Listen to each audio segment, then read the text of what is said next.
All right, we should be live. Of course, I'm a mess. Been working out all morning and dealing with some things. But I do want to welcome you guys all back to the Sleuth Intuition channel. I'm your host, Patrick Vallejos, and I am broadcasting to the world live from Phoenix, Arizona. Today we are going over the Flora arson murders in Flora, Indiana. Took place November 21st, 2016.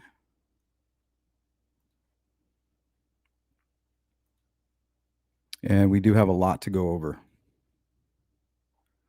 Going to be discussing my person of interest, going to be discussing case facts, giving you guys an opportunity to provide your opinions and your take on this case that took the lives of four young sisters ranging in age from 11 to 5. As far as tragedy is concerned, I mean, it doesn't get any worse than this. They have absolutely no suspects, no real information. Nobody's really talking. Nobody's providing any information. But I definitely have my eyes on somebody. And that somebody, we're not here to accuse them. Everything that we discussed today is hypothetical. But yeah, we're going to go ahead and break down this person that I have in mind. You guys can feel free to poke holes in this. Also, if you hang out long enough in this live stream, you actually might win a hoodie. So we will be doing a giveaway at the end of the live stream. Let me show you what you guys can win. It's very simple. And those of you who purchased t-shirts or won the last giveaway, you should have your items by now. If you don't, let me know, and I can give you the tracking, or I can check on it myself.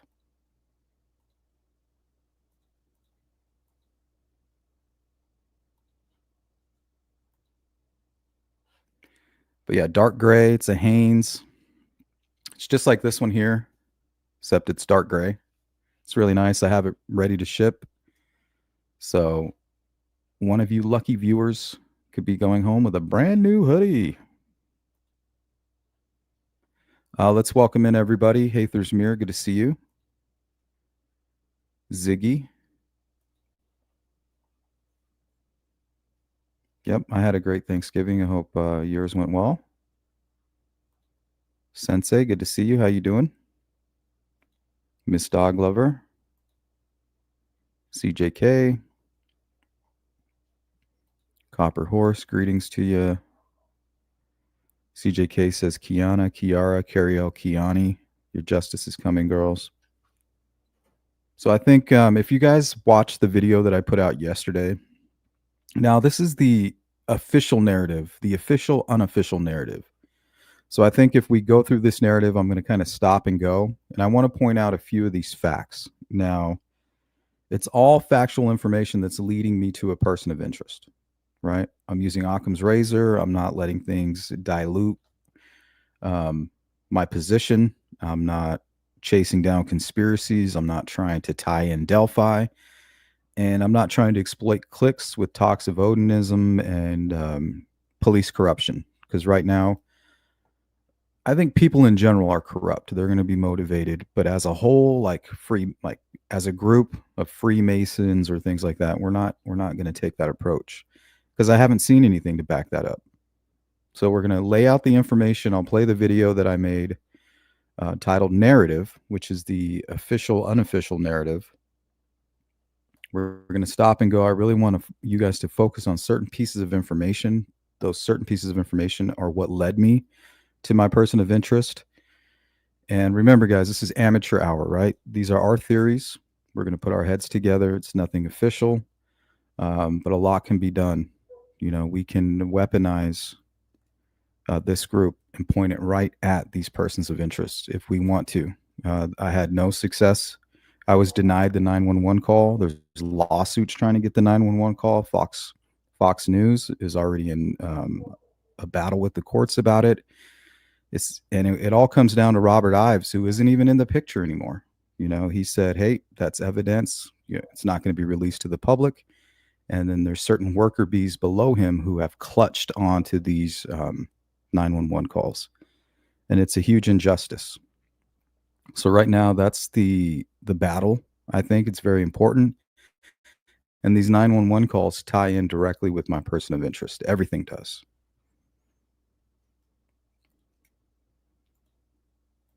What's up, Rescue? Good to see you. Thank you for that, Rescue. Patty, good to see you. Who else did I miss here? Jill Moser, welcome in. Courtney, good to see you. Cindy with the super chat, thank you. Yeah, we're not giving up. We're just getting started. Welcome in, Jinx, Tanisha Giddens. All right, hopefully I'm not missing anybody. Jerry, welcome in. True Crime Housewife, welcome in. Audra, what's up? Stop that right now. Good morning to everybody. Miranda Lee, it's good to see you. Stacy Skinner.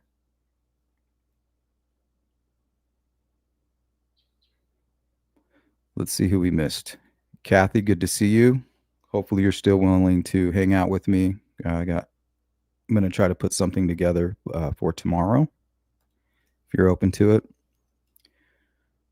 Today is all about the sleuth rants. Things that are kind of knocking around the old noggin here. Hey, Jari, good to see you. Miranda, how are you?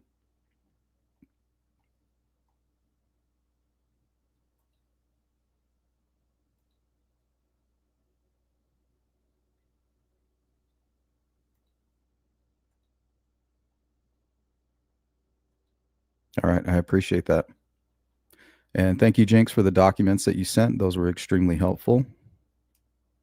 So I think today we're going to start with the official, unofficial narrative. We're going to stop and go.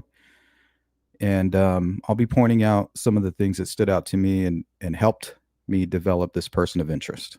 So this is a person I'm going to be really laying on. I've actually sent them a letter last Friday. This person is incarcerated at the moment. And I flat out asked him, were you involved? Are you responsible for this? So we'll patiently wait for a response from that gentleman. And I'll tell you who it is in just a few. What's up, Merles?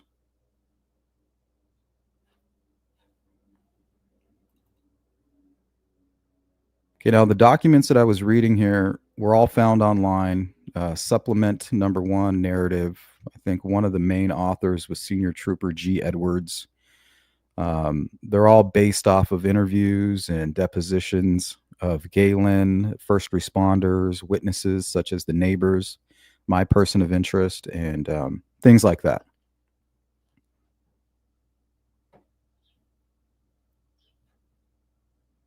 So I think this is a good starting point.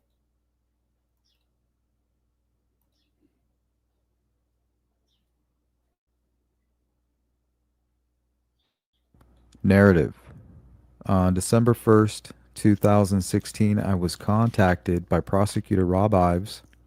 He stated that there had been a fire located at 103 East Columbia Street on November 21st, 2016, which resulted in the deaths of 4 children and the injury of 3 adults, to include the mother of the children, Galen Rose, and 2 officers, Drew Yoder and Josh Dissinger.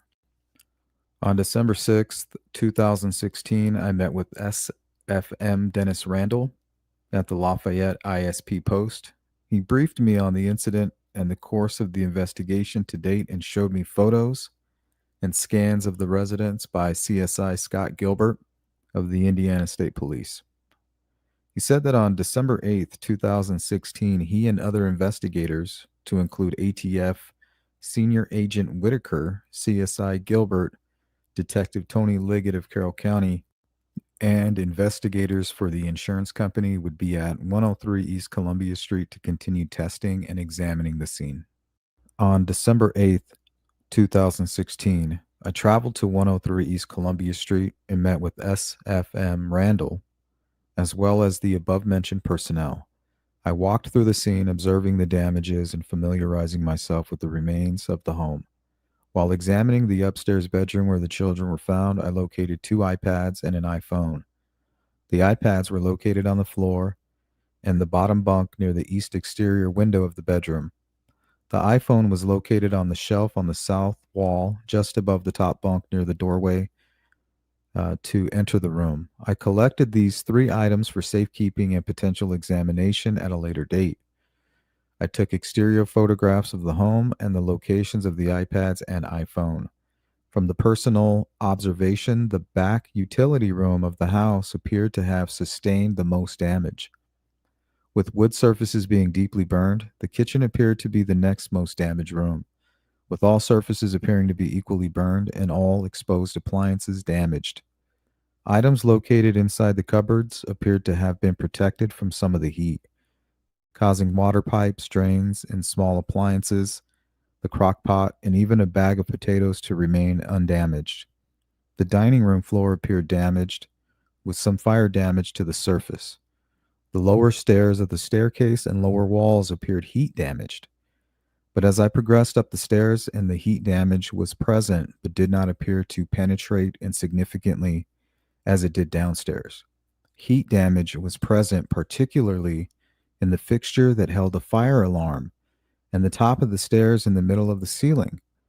The exterior portions of this fire alarm had melted, and the electronic board for the alarm now laid on the floor below the remaining melted plastic. SFM Randall pointed out the contacts for the battery and that no battery was present inside. I'm not sure, but I think SFM, I think that's for fire. I think he's the fire marshal. Official narrative based off of interviews with Galen Rose and witnesses.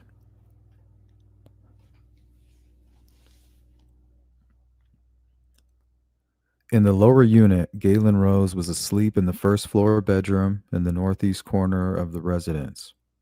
Her four children were sleeping directly above in the second floor bedroom. Miss Rose said that something came over me to get out of my bed. I recalled that she just woke up to smoke, a lot of smoke. Miss Rose had been sleeping with her bedroom door left open. She recalled having turned off all the interior lights that night prior, except for the wreath mounted above the fireplace in the living room. After awakening, Miss Rose did not turn on any lights and did not recall any appliances or devices providing any illumination. Miss Rose recalled that she jumped up and went through the living room into the dining room and stopped under the archway between the two rooms where she recalled that a whole bunch of smoke came out and I couldn't breathe.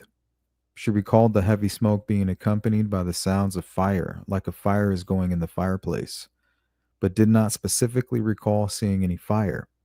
From her position at the north end of the dining room, Miss Rose recalled seeing the kitchen door to the rear stairway open.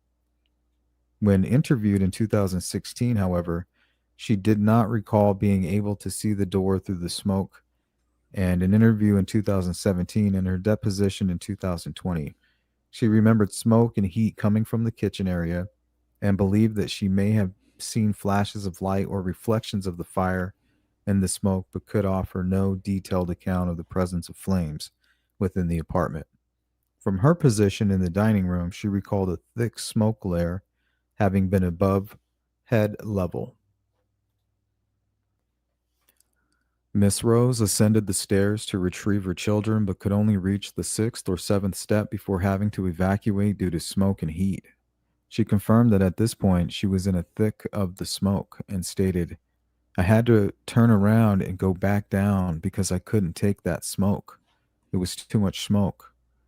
And from what I've gathered, it was that smoke that killed the girls. Remember, it wasn't just Galen who couldn't make it up those stairs. Nobody could. We had three firefighters, three first responders who couldn't even make it up those steps. It was hot, and I could not stand it. She escaped out of the front door, leaving the door open behind her. The next door neighbors to the east, redacted and redacted, heard screaming outside and descended to their front door. Now, redacted, I believe, at the time was Elizabeth Ayers and Adam Ayers. They're At direct that neighbors. time, Miss Redacted said she was already awake, as she had awoken earlier at 2:45 a.m. and was lying in bed trying to go back to sleep. From the front door, they could see smoke and Miss Rose out of the front I want you guys to pay close attention to what they're saying about the neighbors here. before having to evacuate due to smoke and heat. She confirmed that at this point she was in a thick of the smoke and stated, I had to turn around and go back down because I couldn't take that smoke. It was too much smoke. It was hot, and I could not stand it. She escaped out of the front door, leaving the door open behind her. The next door neighbors to the east, Redacted and Redacted, heard screaming outside and descended to their front door. So, the person next door who is Elizabeth, and remember, we're not here to accuse anybody. Everything we're discussing is hypothetical. We're here just to make your get your minds working, get you focused in on what may have happened without looking overlooking all of the simple facts surrounding the case. So one thing I want you guys to focus in on was Elizabeth stated that she was already awake at 2:45. All right. Now the fire started, I believe, what was it, around 3:30ish? Um so she's already up. Something has already caused her to be fully awake, and she's doing her best to go to sleep. Well, one thing that I'm going to point out to you guys is that her husband at the time, I believe that they are estranged now, Adam, he has a violent history with Elizabeth. He has drug charges. He's been accused of rape in that house, sexual assault. He went to prison for domestic battery on two separate occasions, and he was just right before the fires a few months prior, I believe 4 or 5 months, he was released from prison, and he went back to prison shortly after this event. So, if his wife Elizabeth is awake, that tells me that this creep who has been terrorizing Elizabeth woke her up, and he's up. We're talking about a drug abuser. We're talking about a wife beater. We're talking about somebody who sexually assaults women. So we have this troubled individual wide awake before the fires happen and is also one of the first people to enter the home. At that time, Miss Redacted said she was already awake, as she had awoken earlier at 2:45 a.m. and was lying in bed trying to go back to sleep. From the front door, they could see smoke and Miss Rose out of the front sidewalk screaming for help. So Elizabeth is already up at 2:45 at night trying her best to go back to sleep. So, and she says she never said we are trying to go back to sleep. She said I was trying to go back to sleep. So that leads me to believe that she's alone and something woke her up, and I believe that to be Adam. They found her covered with soot, distraught and frantically requesting help to save her children. From the upstairs bedroom, Miss Redacted reported the fire to the property owner and 911. Redacted rushed to attempt entry to find the children. Approximately 20 seconds after Redacted call connected, Redacted of the upstairs unit connected to another 911 dispatcher and also reported the fire. While Mr. Redacted ran to try and rescue the children, Miss Redacted attended to Miss Rose and recalls staying with her throughout the incident, except for when Miss Redacted retrieved her own children from her house. Redacted called Miss Rose, tell her that she had called to her girls upstairs, heard them get up, and thought they would be coming downstairs. Miss Rose kept telling Miss that she knows one of them got up. Yes, Courtney. Wait till you see this person's criminal history. It's going to blow your mind. I mean, we're talking about a real creep who is up. He had opportunity. And remember, with a lot of these monsters, only they know the motivation. You know, he's heavy into drugs, methamphetamine, and only him and his wife can explain the atmosphere right before this fire started. And I think that she might be able to provide a little bit more information if police would just go and do their job. but she couldn't see them. Mr. Redacted ran to the house and crawled inside as far as he could before he was forced out by heat and smoke. Mr. Redacted recalled being able to see fire in the kitchen, on the floor, on top of the table. Miss Redacted said the smoke was very black at this point. He ran back to his house to retrieve a flashlight and a blanket. Mr. Redacted found a blanket but was unable to locate a flashlight and returned to Miss Rose's apartment. At his interview, he recalled that he re entered the structure, exited the structure, and then observed the arrival of the first public responder, Officer Josh Dissinger. Emergency responders were toned out for a fully involved house fire at 3:35:49 a.m. The first two emergency responders to arrive were police officers that also served as volunteer firefighters.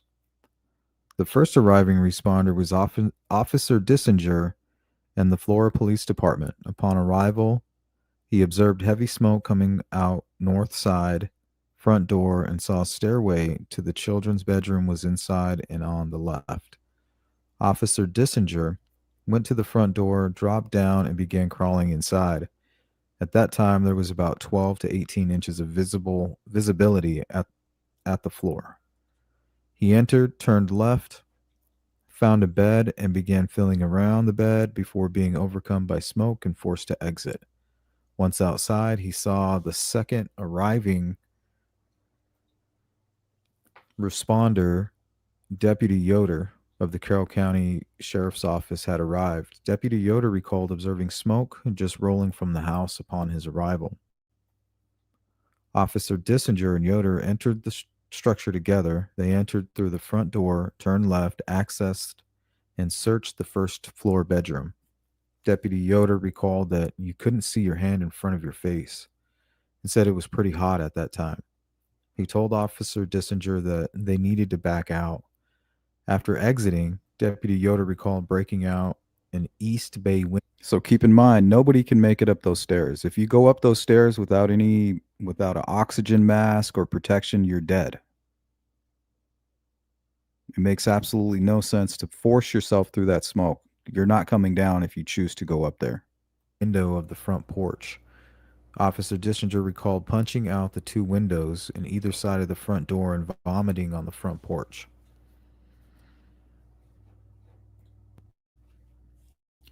Officer Dissinger recalled that Miss Rose shout that the kids were upstairs and he was aware of the west exterior stairway to the second floor from the prior visits to the property. So he began to run to the outside stairwell. He recalled that when he started up the stairway, there was a female on the deck that said, "Me and my kids are out." When coming back down, he recalls that there was fire coming up from under the stairwell and stated that there must be a window under that stairwell. The fire had breached. Miss Rose yelled to him to come back and that there was a stairwell inside and to the left. Officers Dissinger and Yoder re entered the house, crawled past the first bedroom, came to a fireplace, and were again overcome with smoke and had to exit. Deputy Yoder recalled looking through the archway and seeing visible flames covering the table and chairs located on the south wall of the dining room. The smoke layer was near the floor with about 18 inches of clearance. Let's go to Cindy's comment here. It says ladder to the outside windows upstairs. That would have been the only hope for those girls. Somebody busting out those windows, allowing the smoke to exit those windows, giving a few inches of visibility underneath the smoke so that somebody could kind of crawl around and get the girls low and then out the window. But not one person attempted to do that. It's very strange, the timeline here. You got the first people who noticed that there was a fire and Galen screaming outside. Those are the people who, instead of calling 911, decided to call the property owner and then also call 911. So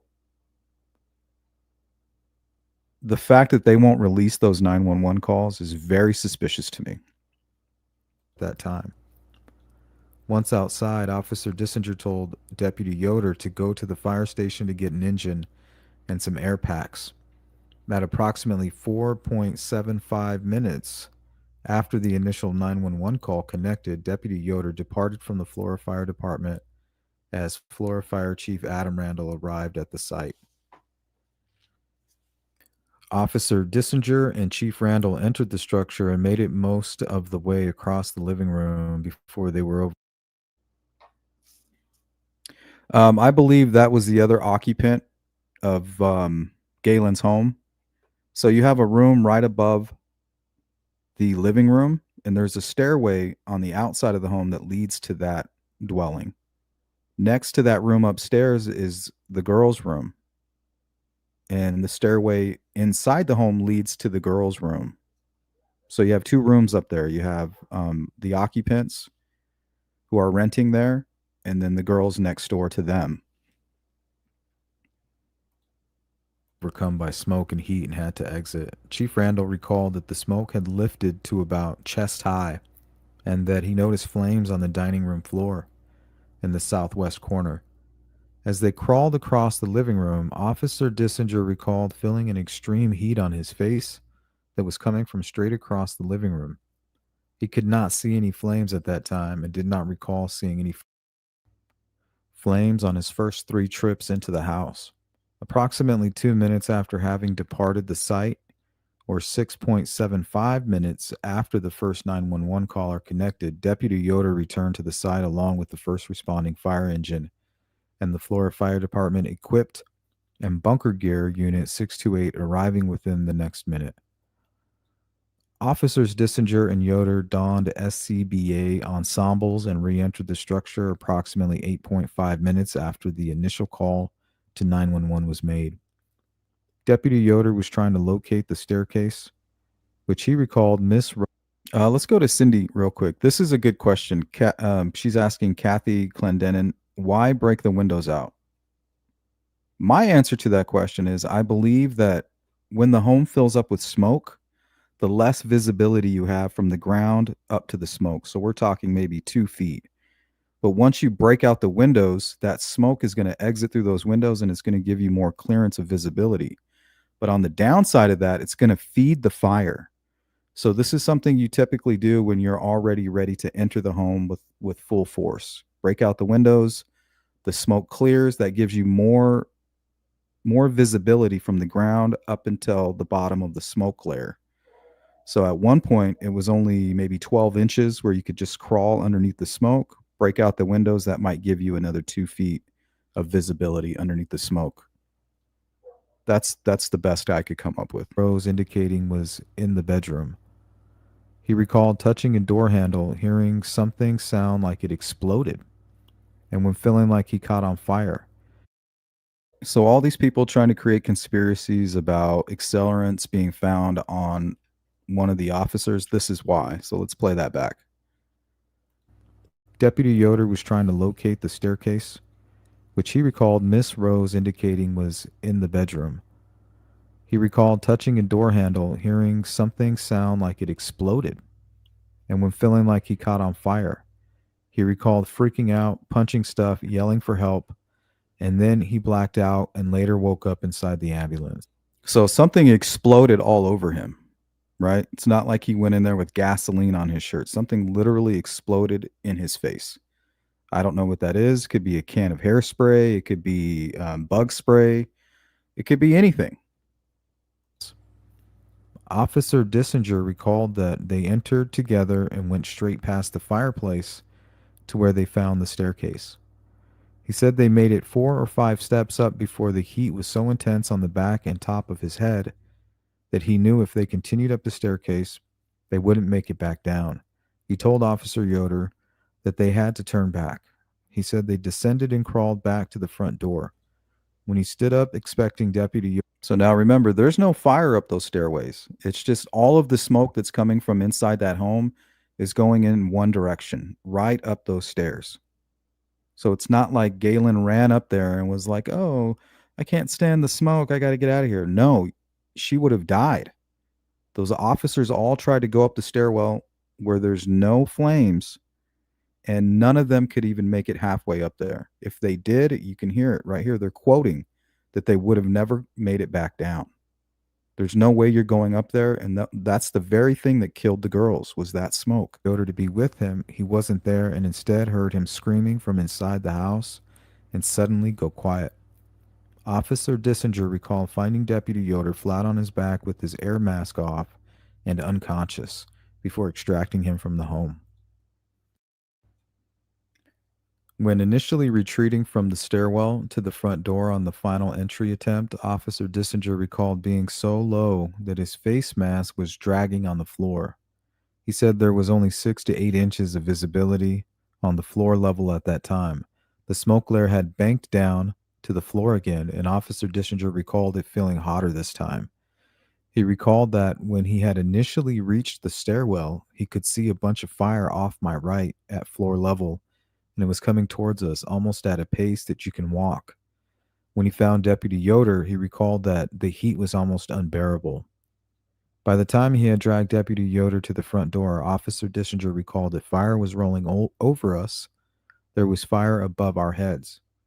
Upon arrival, first responders observed smoke coming from the structure, primarily from the front door, but did not observe any locations where fire had vented through the windows or penetrated any exterior surface of the structures. The Indiana State Fire Marshal, Assistant Chief Dennis J. Randall, observed that staining from fire gases was visible in exterior surfaces of the structure around window frames of the north, west, east, and south sides of the structure. He reported that staining from fire gases was visible along all sides of the structure, exterior walls, and roof line. The staining was identified as a result of the fire gases building up inside the structure prior to Galen Rose exiting the front door to escape the fire. The windows on either side of the northern front porch doorway were manually broken out by Officers Dissinger and Yoder after their first joint attempt to enter the structure. Shortly thereafter, Officer Dissinger recalled observing a window was venting fire from a failed window below the west exterior stairway on the first floor. All right, guys, hold that thought right there.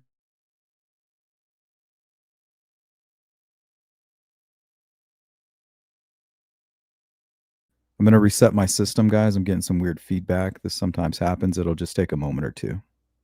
Don't panic.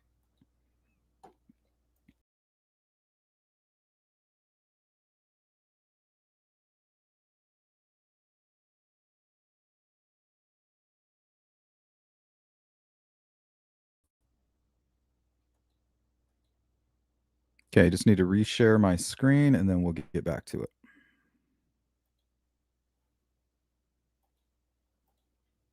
Jeremy Hayes also reported breaking out a window on the front porch later in the response and then observed that the front room immediately caught fire but was quickly controlled by water application. Sup, Otto? Following 2 additional attempts to enter the structure, first by Officers Yoder and Dissinger and then by Officer Dissinger and Flora Fire Chief Adam Randall, the windows along the first floor and the east exterior were systematically broken out from north to south. Upon breaking out the last window, Mr. Adam Ayers recalled seeing flames shoot out. Mr. Ayers also threw rocks at upper windows on the east side of the structures to break them out. Ultimately, Mr. Ayers returned to the front of the structure and observed Deputy Yoder being pulled out of the apartment. First suppression water application began approximately 12 minutes after the initial 911 call connected and rapidly suppressed the flames, venting from the north and east windows of the living room and dining rooms. The fire resulted in the deaths of Miss Rose's 4 children and resulted in injuries to Miss Rose, Deputy Yoder, and Officer Dissinger. Miss Rose was sedated, intubated, and airlifted to Eskenazi Hospital burn unit in Indianapolis. She suffered minor burn injuries to her eyes and upper torso and was treated for smoke inhalation and injuries to her airway. Deputy Yoder was airlifted to St. Joseph Hospital burn unit in Fort Wayne and held for treatment of smoke inhalation. and burn injuries to his airway, head, and hands. Officer Dissinger was transported to the IU hospital in Lafayette for smoke inhalation and was released the next day. Investigator Chief Dennis Randall of the Indiana State Fire Marshal's Office concluded that the fire initiated within the south interior stairway that connects the first floor apartment to the south exterior garage and basement area. Referenced the mudroom or enclosed back porch in Figure 1. He reported that the two doors that were expected to be closed and locked, both were found unlocked, and the one leading from the back porch to the kitchen was left partially open. Chief Randall concluded that the fire was incendiary and resulted from an ignited pour of ignitable liquid on the steps of the back porch and possibly in the kitchen and dining room area as well. Investigator Michael Vergon concluded that the fire originated within the rear porch area of the structure. He determined that the kitchen door to the rear porch area had been nearly fully open at the time of the fire and reported that the fire initiated at or near floor level on the porch and or within the area of the kitchen porch doorway. He concluded that the fire became ventilation limited, which resulted in a low oxygen environment within the residence.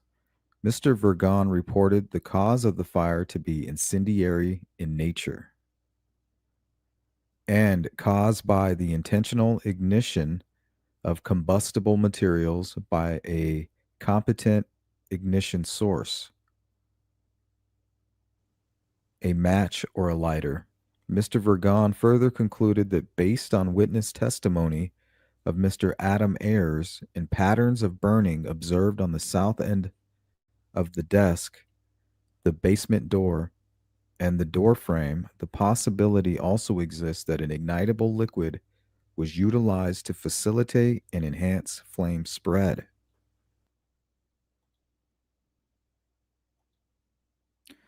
All right. So let's get into this here.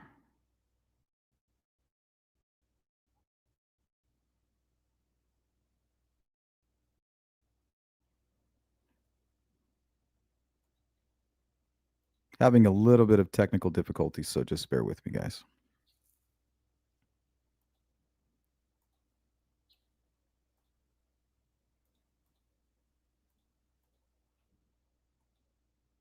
Okay, here's the layout of the home here. So the one thing that you're not seeing in the layout is the upstairs bedroom for the roommates. That would have been attached right here and over the living room. And this is the outside stairwell up to that room. So it would be right above the living room.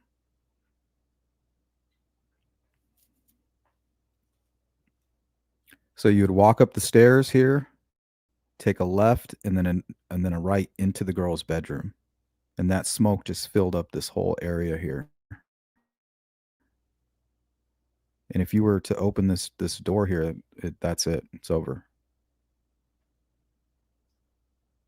There's just no way you could survive that. Now, according to Vergon, this is where the fire started.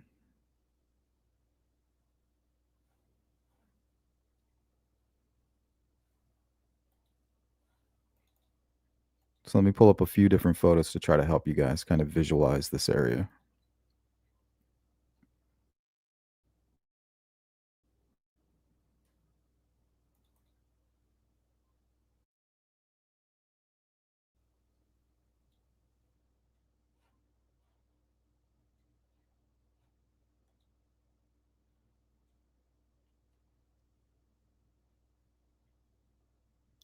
So my person of interest was living in this home right here. His name is Adam Ayers. And remember, this is just a hypothetical theory. We're not here accusing anybody directly. We don't have any proof. But this is the person I feel is most likely responsible. And as far as motivation, only he will know why he did what he did, if he's responsible for this. And I do believe that he is, especially after looking at his history, his criminal history. I mean, we don't know why Richard Allen was motivated to kill Abby and Libby. We just don't know why. But the simplest answer is usually the correct answer, right? Who had opportunity, who had motive, and who is proven to be a real scumbag monster? It's this guy, Adam. Now, if you walk out there, this front door or this side door here, there's a gate right here that goes into Galen's backyard. Now, that's where the fire started.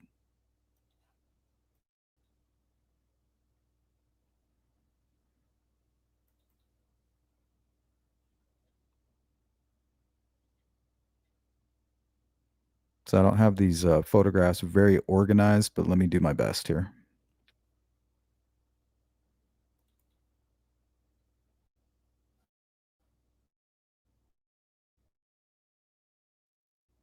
Actually, let me show you guys.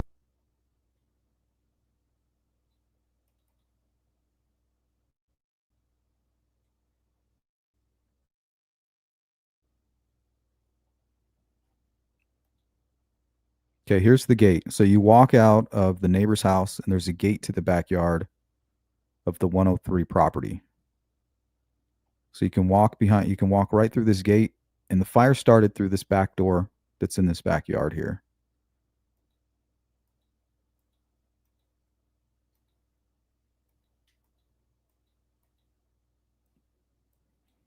So if you walk through this gate, you have a door that goes into the mudroom next to the garage. Right here.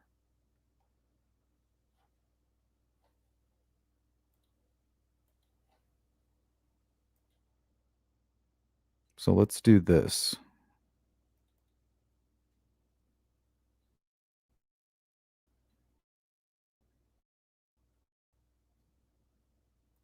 Let's show the layout of the home along with all these other photographs here.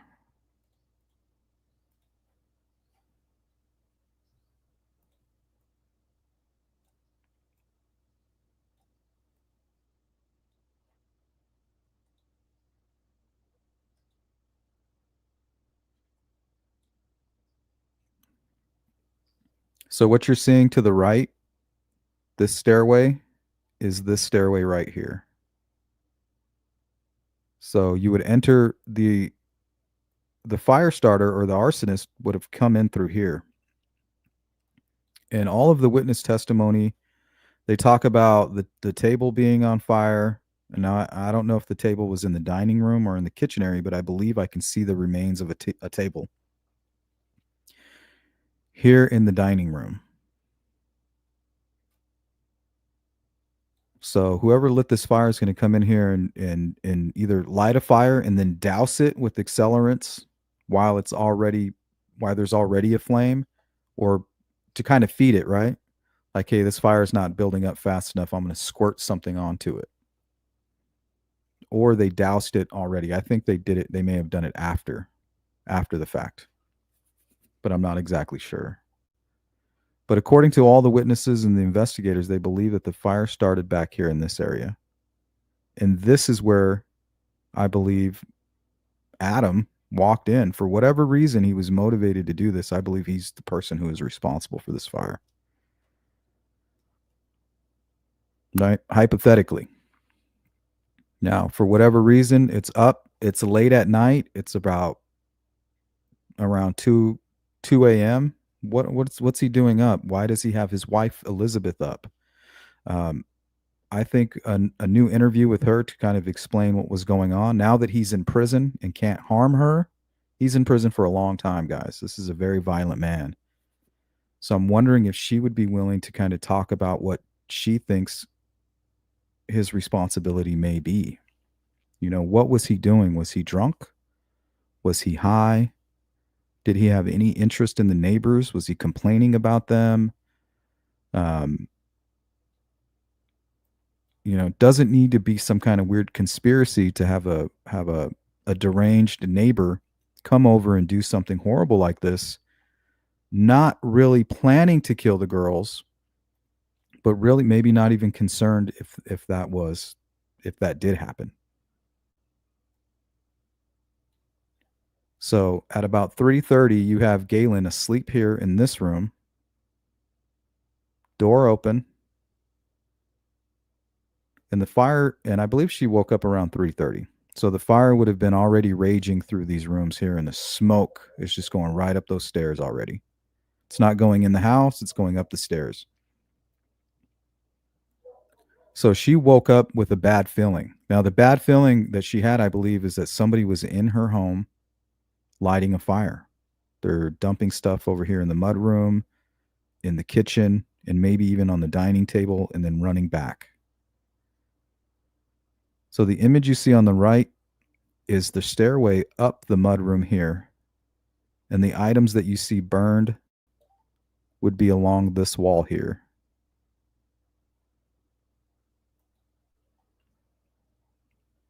I'm not sure what room that is. This is upstairs. Now you got to wrap around this corner in order to make it to the girl's room. Once you wrap that corner, this is where you are, and the room is directly through that door to the right. Now, this is the mudroom. These are the items that are against this wall here. And this is pretty much where they believe the fire started.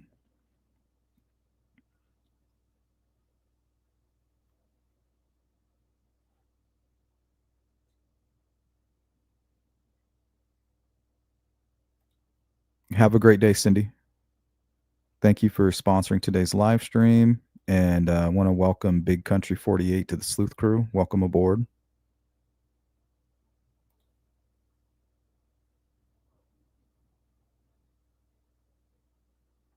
Okay, now the reason that I feel that Adam is responsible for this fire is because of his violent past, the fact that his wife, who he was violent towards, his target, usually is the recipient of his violence and aggression, was already up at 2:45, and I'm assuming he's the reason that she's up. In her interview, her statement was, I was already awake. I was already awake, not we were already awake. So that tells me that he's not in bed with her. I was already awake, trying to go back to sleep. So something's already aggravating her. It's 2 at night. She's married to a drug abuser, a sexual, what sounds like a sexual sadist, and a wife beater. That's why he's in prison.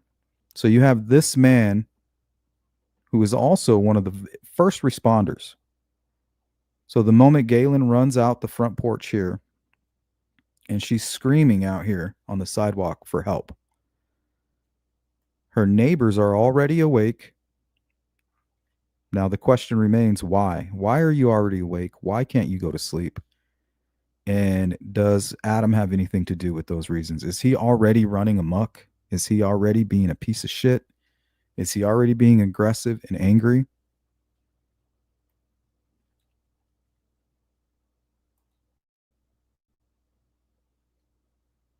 So here you have the stove right here next to the mudroom. Now, if you guys know what a mudroom is, it's a room for places that have heavy snowfall. That way, when you walk in, you take off your snow boots and all your snow clothes, you can just kind of get that room all dirty.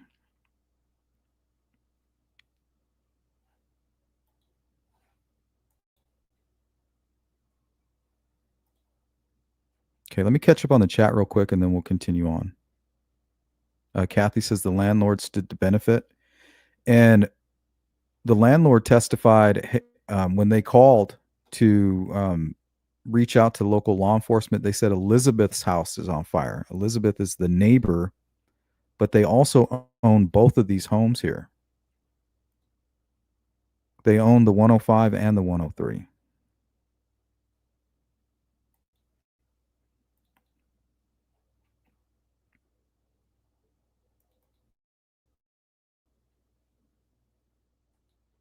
Okay, let's go to the exterior here. Well, actually, let's look into Adam's history a little bit.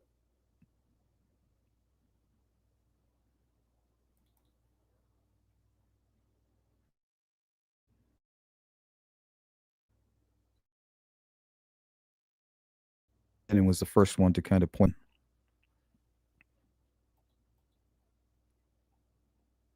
So Adam Ayers, a next door neighbor, rushed into the house the night of the fire.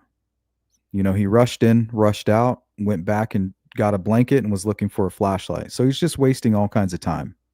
He's in no hurry to get up there.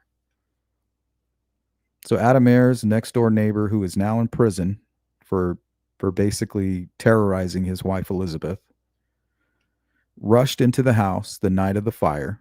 This was before police or fire arrived. Ayers explained he was trying to reach the stairway leading to the bedroom where all four girls slept. Smoke drove him back, just like everybody else, right? But before exiting the house, Ayers told investigators he saw a 2-inch wide path of flame that led from the back porch to the kitchen. And I believe one of the quotes was, "It was a ribbon of fire." He got a pretty good view and described it in detail, said Vergon. Ayers was also the only person who saw the ribbon of fire. The visible flame and the burn patterns found to that area were convincing to Vergon. So some of you might be asking, well, why would he admit to seeing the ribbon of fire? Well, why did Richard Allen admit to being on the bridge? Why did he admit to being there at 1:30 to 3:30? Because they have their own reasoning going on in their mind. If he's responsible for this, he might be thinking, well, the investigators are already going to find out these information. So to him, it's already a given. I'm going to admit that that's what I've seen. There's no reason to hide it. I'm the first person in the house. This is an arson. If he's responsible, he knows that already. So it's hard to get into the mind of these types of people, but they have their own reasoning. Welcome in, Dark Side. Yeah, I think it's intentional arson. They really need to find the person responsible. You'd think it could only be a handful of people. I don't know. Honestly, my focus right now is on Adam. I'm not getting lost in all of the insurance stuff. I'm not getting lost in anything. I'm looking at this as simplistic as possible, and everything points right at this gentleman. Hey, what's up, Brad?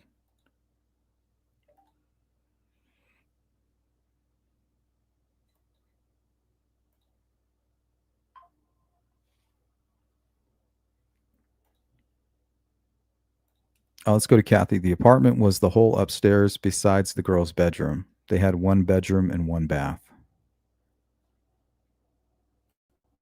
So let's go to the exterior, just so everybody can kind of get an idea of what we're dealing with here as far as the layout of the home.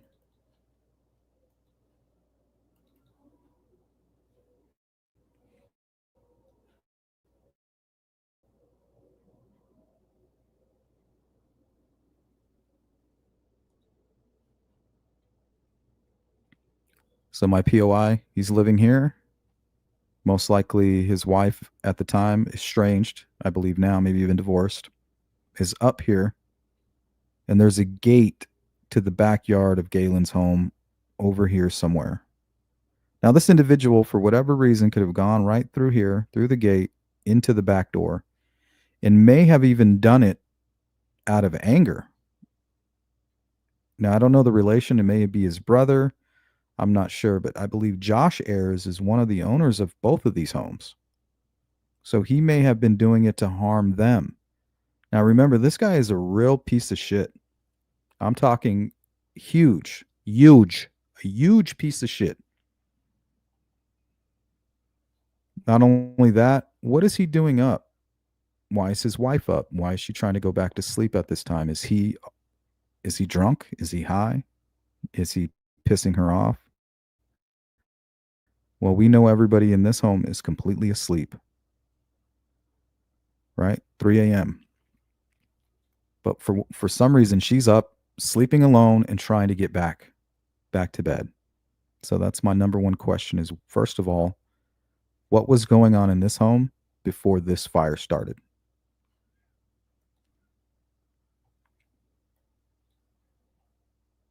Okay, now this room right here next to the stairwell, I believe, is the dining room area. So you have the living room where you have that large sectional that's going to be running along this wall here and then the front wall. Directly across from this window would be Galen's bedroom. Now, I don't know if these, I believe they had kids, right? I'm not sure, but I believe that was in the testimony here that they escaped and they were, hey, we're all safe. We all got out. That could have led to some of the confusion.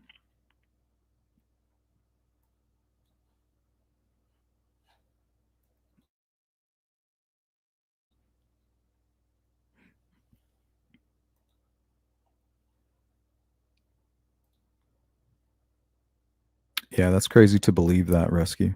19 years old, still nothing.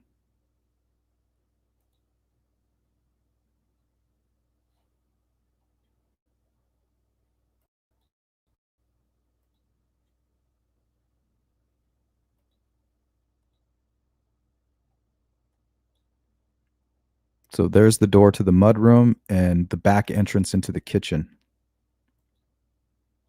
And for whatever reason, this Adam Ayers was knocking out these bedroom windows with rocks. I don't know if somebody told him to do that. I don't know.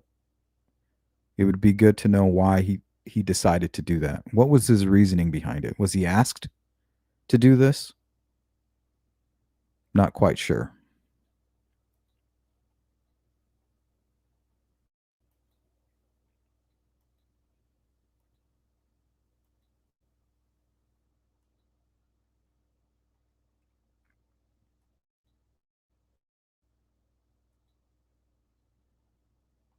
Okay, now here's the backyard, and this would be the door into the mudroom. I believe this is where the killer entered. He entered in this back door and lit these two small rooms on fire and also went into the kitchen and into the dining room, I think, and doused them with something.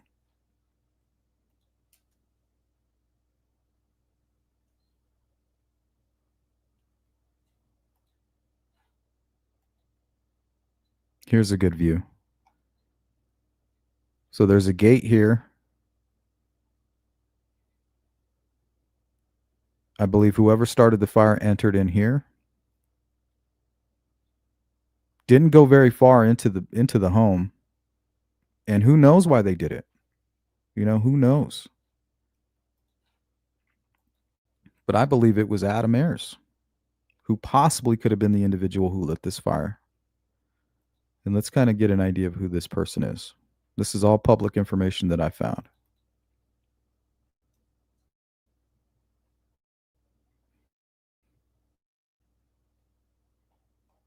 Very suspicious.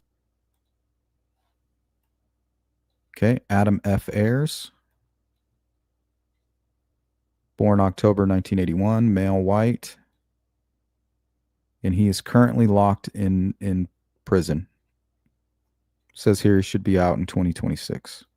So in 2020, auto theft, I'm sure this had something to do with his drug abuse. 2021, possession of methamphetamine.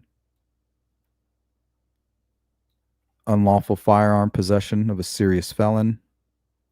Operating a vehicle while intoxicated. Domestic battery in 2006. I believe the victim in that case was his wife, and they have children together.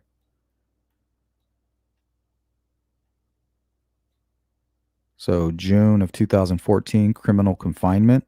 That was towards Elizabeth as well. Theft, receiving stolen property. And he was released April 16th of 2016. So he's just out of prison.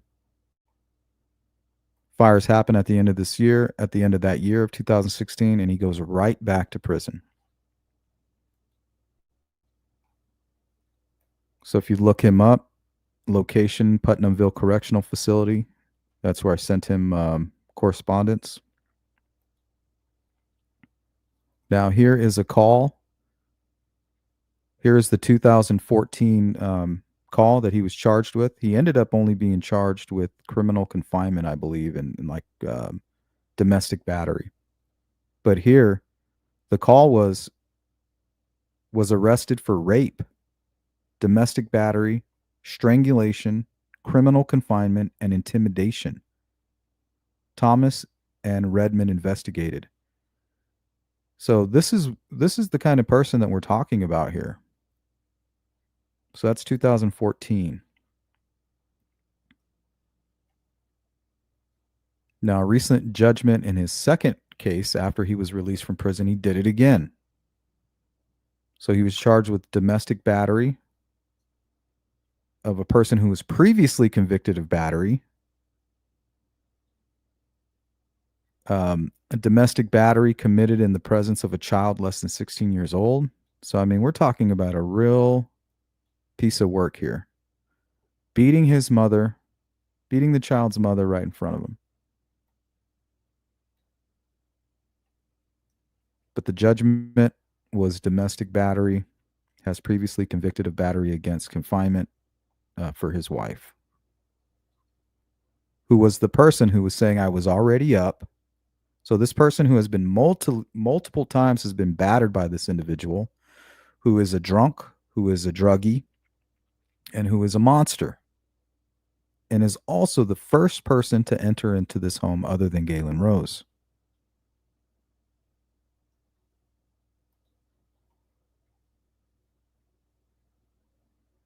Okay, and then also here, looks like in 2014, he was arrested for invasion of privacy. Not sure what that's all about.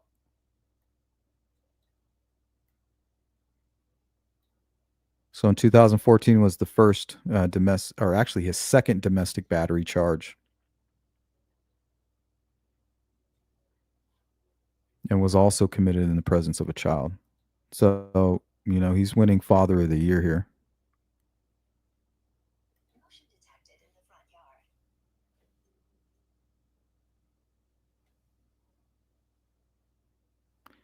You know, and this was just me verifying that I had the right person. Adam F. Ayers, same birth date, and have him listing at 105, which is the neighbor to the Flora home, the 103 East Columbia Street.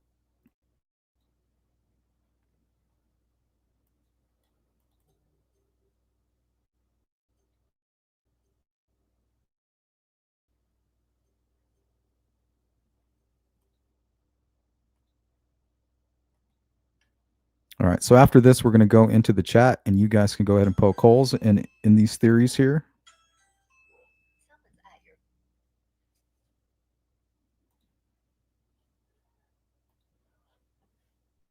Okay.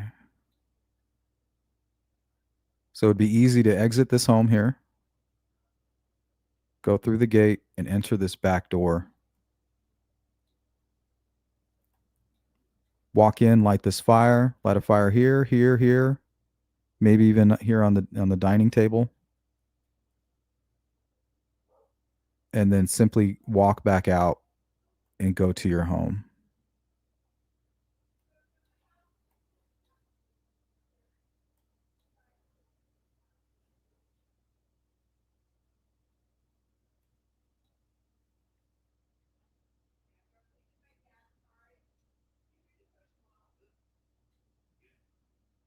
So Adam is my number one person of interest, and I look forward to hearing back from this person. Now, the motivation, only they can tell us. Only he can tell us. And I guarantee he didn't say anything. But if law enforcement was to re interview Elizabeth, I guarantee she's going to tell a story of him acting out around 2 a.m. that night, which I believe he is the reason that she's awake. His history of terrorizing her, being a drunk, drugged out degenerate, in and out of prison, stealing property, most likely to benefit his drug habits. What was he doing back here? Was he looking for something to steal? Was he angry at somebody within this home?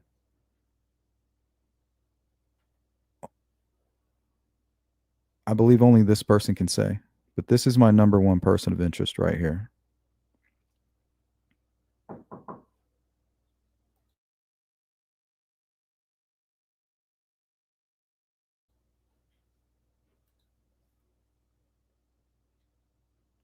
Kathy says there was clothes on the mudroom floor. She used to put them out there to take to the basement to wash them.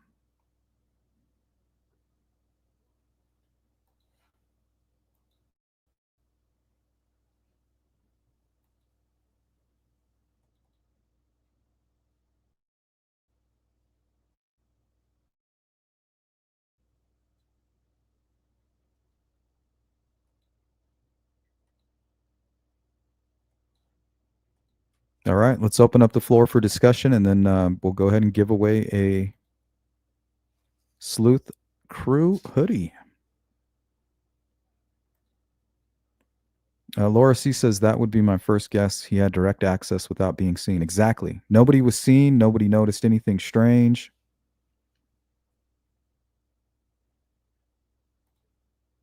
What's up, Brightfield? Leslie K, good to see you. No idea why those messages were hidden accidentally.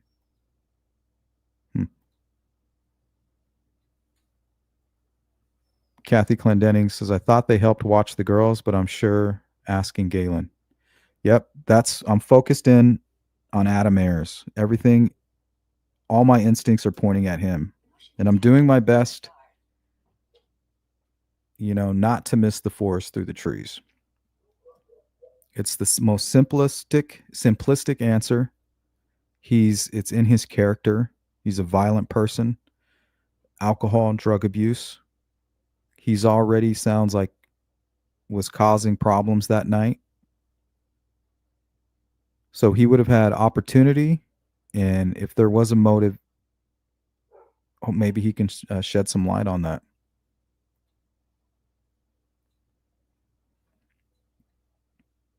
And I could be wrong, but I'm telling you guys, all the information and everything that I've seen leads me to believe that Adam is responsible for this crime.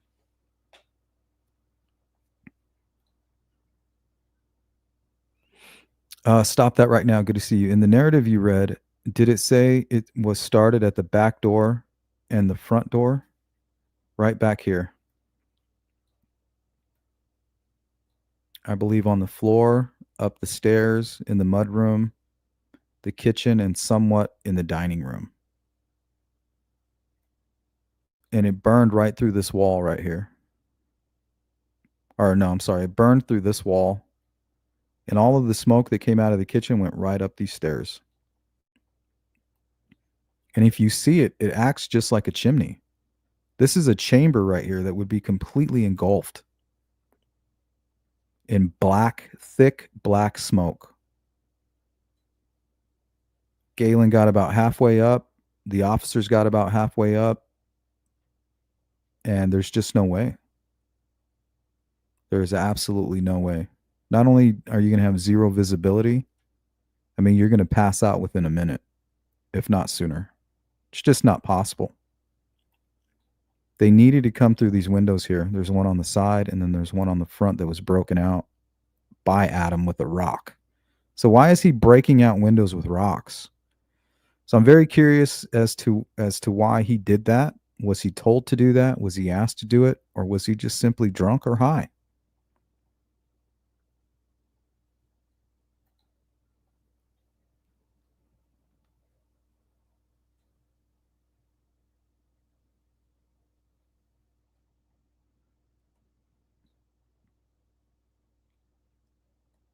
And this door was never locked, also.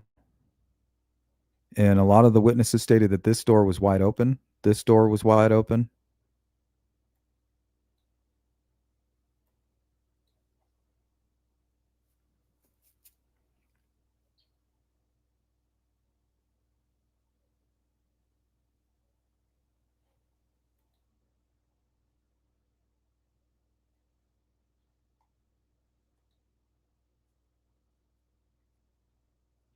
Darkseid says, yeah, maybe thought they'd all get out. Wonder if detectives think whoever's responsible is wanting someone to get hurt or for the house to just burn. Well, we've heard Doug Carter say that he believes that it was an accident. He believes that nobody was targeted, that this was an accident. Now, remember, if Adam Ayers is being a piece of shit and I don't know, maybe he has anger towards his family for whatever reason. They are the homeowners of both homes. So maybe he's targeting the house. Maybe he just wants to burn the house down. So they purchased the 105 home, and this home, I believe, was gifted to avoid, for financial reasons. You can do gifts and things like that to avoid taxes, and it was some kind of financial strategy. But the owner of the 105 where Adam was living, the same people own the 103 home that burned. So he could have very much been pissed off at his family. I'm going to burn this house. They won't give me money. I asked him for money. So they need to be re interviewed. We need to know the narrative, what was going on with the neighbor Adam and the actual owners of this home leading up to this crime. That might give motivation. So now you have opportunity. You have his character is already violent. Now let's give this guy a motive. Let's find a motive for this guy. And I think Elizabeth can help with that. And so could the homeowners. Maybe even Galen, maybe something might jog her memory. Were there any issues? Not Elizabeth. She seems like a wonderful person. She's doing well. This scumbag is in prison. She's doing great from everything I could gather. It's public Facebook. Kids look wonderful. They look successful, athletic. They look magnificent. She's doing great. But that doesn't mean that this piece of shit was not responsible for this. And I think that they could help give us an idea of what his mind frame was, what was going on before the fire was lit, what was going on in the weeks leading up to the crime, what may have been the motivation. Remember, scumbags, they don't need any elaborate conspiracy. All they need to be is high, drunk, and the piece of shit that they are, and to get one little idea in their head. Remember, just like with Delphi, a series of bad decisions from a bad person proved to be disastrous. Same here. We got a bad person living next door. He's in prison for being a monster. Why not him? Why not?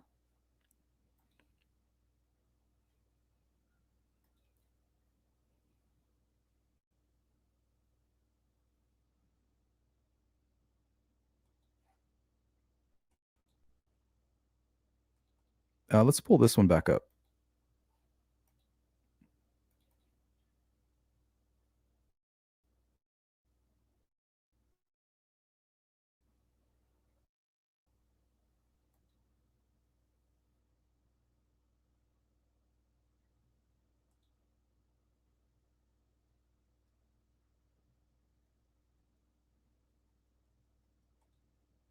Who is Josh Ayers? Josh Ayers, I'm not sure if it's the brother of Adam. I'm not quite sure what the relationship is there. I assumed it was a brother. The information I picked up made it seem as if they were brothers. But Josh and is a part of a group of people that own the property. They own both these properties, 105 and 103. So that could be motivation, maybe jealousy, maybe anger at a family member. Because, we're talking about a real piece of shit here, guys.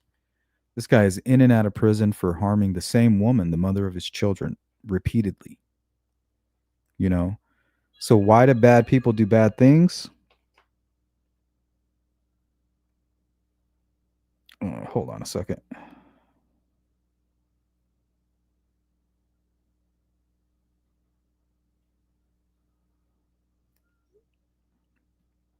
My daughter's hanging out with my mom today, so I need to send her a little bit of cash.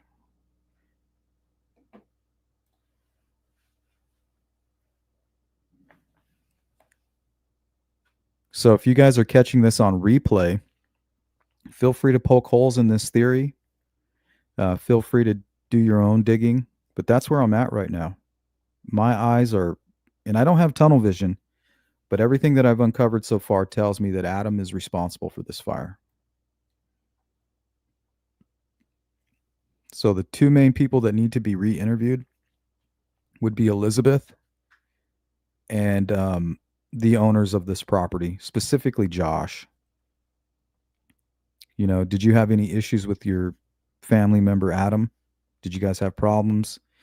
Was he angry at you? Was he, men can, a lot of men can be extremely insecure. It doesn't take a lot, being jobless, could be something to devastate a man, not being able to fulfill his role as a provider or as a father, and that to me fits his profile. In and out of jail, abusing his wife, the mother of your children who you should be worshiping, as a goddess, really. So I think it's important to, if you guys can, reach out to Galen, ask her about that relationship. What kind of a man was he? Was he ever saying, you know, talking about the home and, just certain things? It's the little things. But in my opinion, that's the most important thing right now is re interviewing her and re interviewing Josh about Adam specifically, about his activities that day. Like, what was he doing? Was he drinking? Was he being violent? Is there any reason for him to be wandering around into the neighbor's yard, which is literally right out his side door? There's a gate here. And now he's in prison for being a violent piece of shit.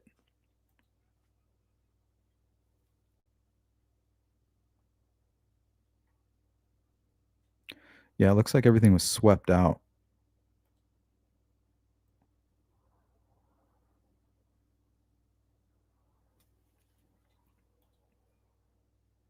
Oh, Adam Ayer's uncle. See, I wasn't exactly sure.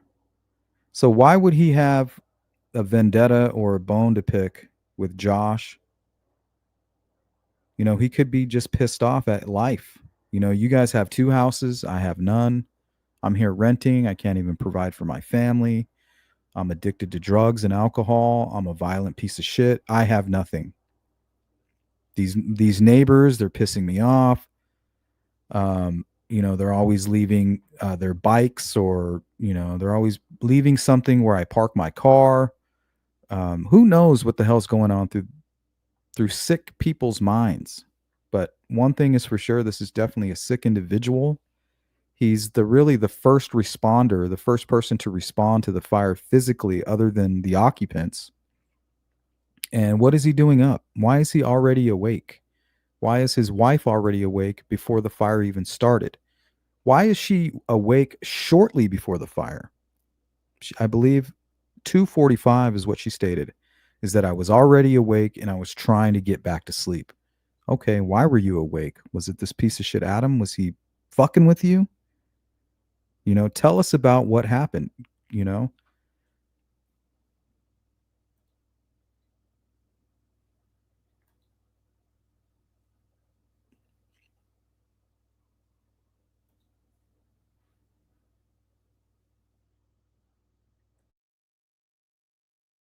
You guys talks amongst yourselves.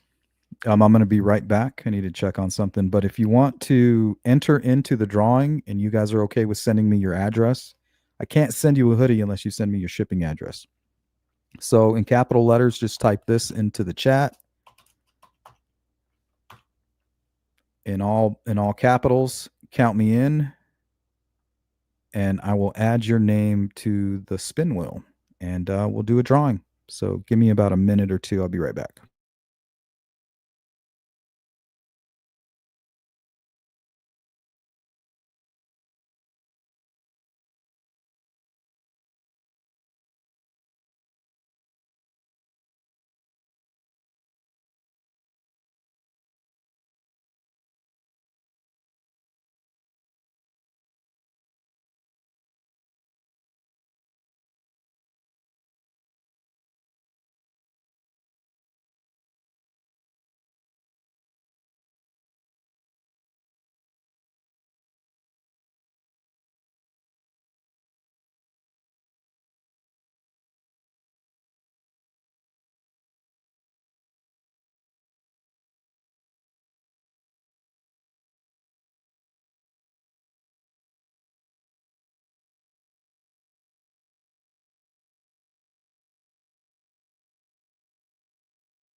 Okay, guys, sorry about that.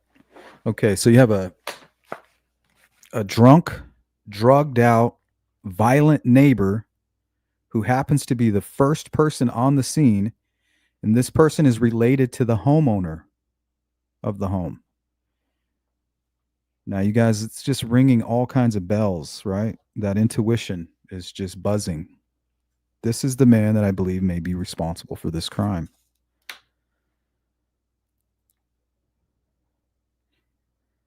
And I don't plan to get tunnel vision on it, but right now everything is pointing at this man, Adam.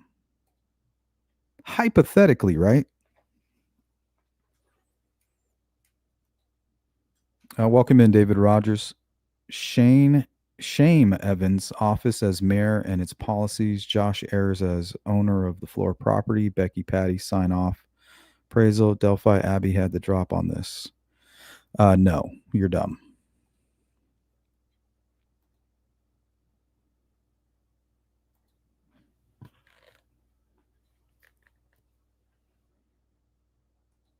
Thank you, Jinx.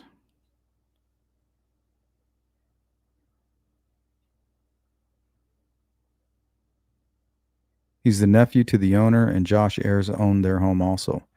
Yeah, so we're talking about a drunk, drugged out, violent criminal who was the first person on the scene of the crime and is also connected to the owner of the home.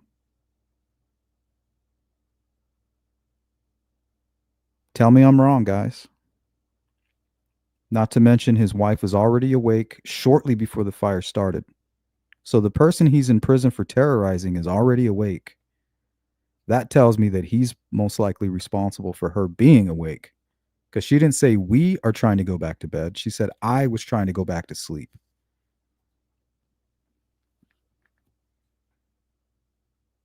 Good to see you, Boston. Kathy says Elizabeth is the one that called him. And at whose direction?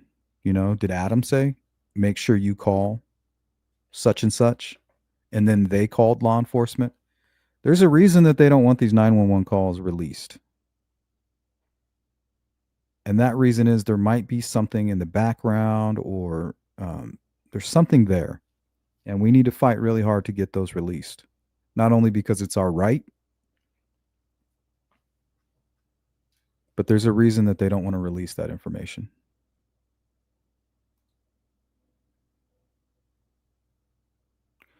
Christina, well, welcome in. So Galen believes whoever set the fire was inside her home while they all were sleeping.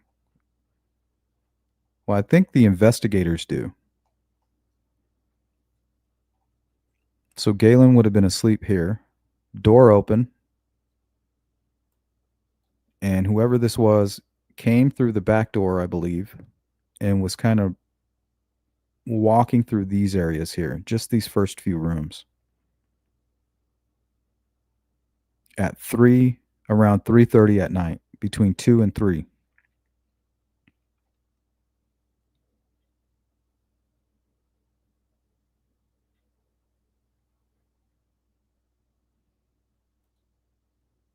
Automobile says, has the fire slowed down at all in the area?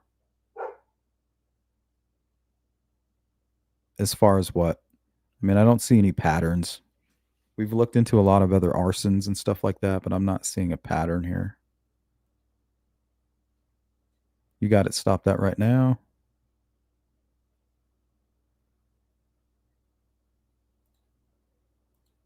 We'll just get rid of David.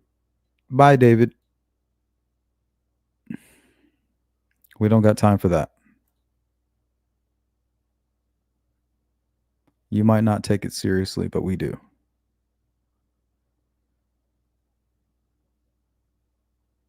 I don't know. I haven't been able, I don't have any identification on anybody that's in the dash cam video. Maybe Jinx or Kathy or somebody could help with that.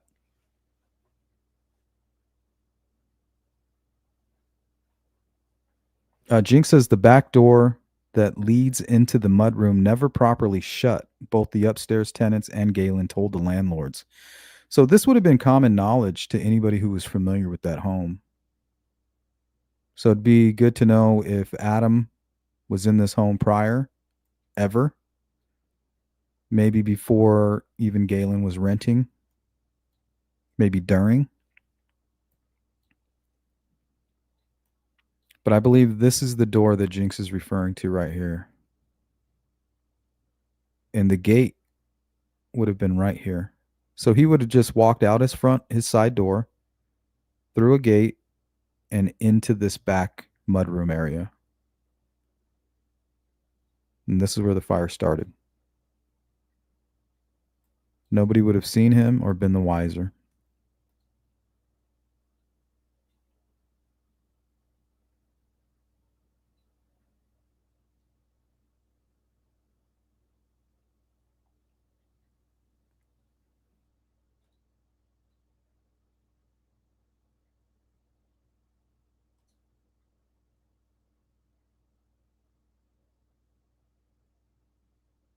And remember, he's the only one that reported seeing the ribbon of fire.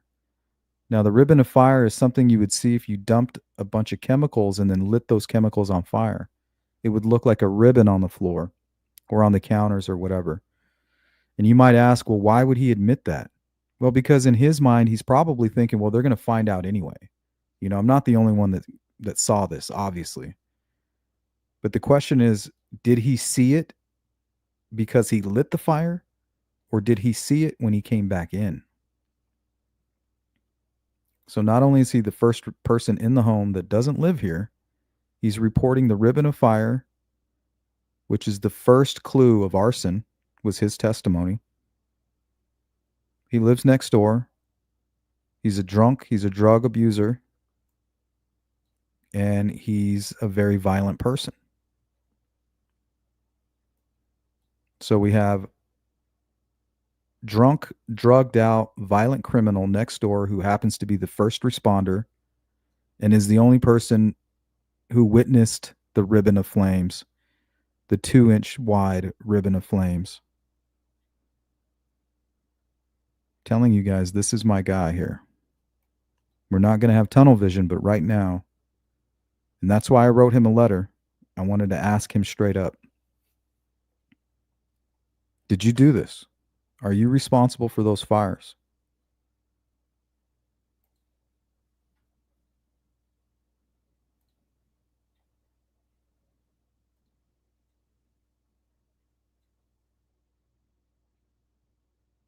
And also, his uncle is the owner of the property.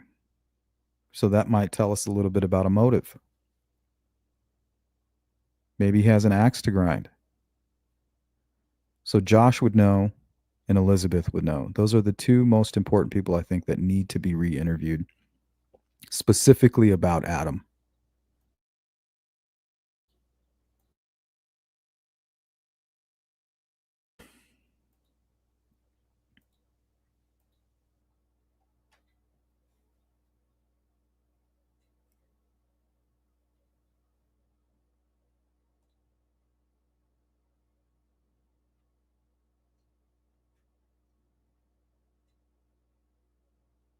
There you go, Courtney. Occam's razor all day on this one.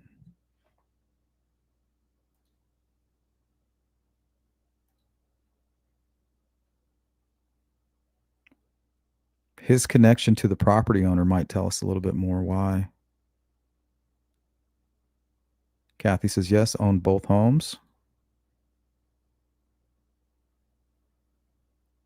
Jinx is answering your question, says, I'm not sure if Adam Ayers ever worked for his uncle Josh Ayers. Courtney, why leave the little girls in there? That's a heartless dude. Well, the thing is if he's under the influence, pissed off, bothering his wife, wandering around out front, snooping in the neighbor's mudroom, he may not be thinking about children. And if anybody is in there, the fire is in the back corner and there's a million, exits here. But what he didn't realize is, if this is him, right? If whoever set this fire, there's no way they could have foreseen that the stairwell would have become like a chimney, really. So all of the smoke that was building up in the kitchen went right up here and filled up this whole hallway, which made it impossible to get to the girls. The only way that they could have done it would have been coming through the side window here or this front window that was also being broken out by Adam with rocks. Now, why the hell was he breaking out the windows with rocks? Did somebody tell him to do that? I feel like this feeds into some of the strange behavior. Maybe he was under the influence. What logical reasoning is there to break out this window here?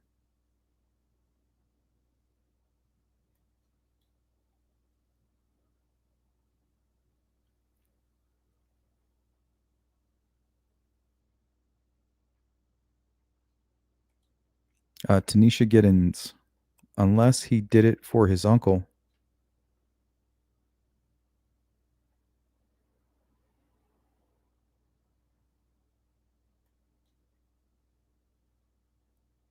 Yeah, I mean, that's possible, but like I said, the motive is not important. It's his opportunity and it's his character. And he can tell us if he's responsible, he'll be the one to tell us why he did it. All I know is that we're dealing with a monster of a person. He's in prison now for terrorizing the mother of his children. He's a first responder and he's related to the owner of the property. So if any of that did happen, he may be the one to provide that information.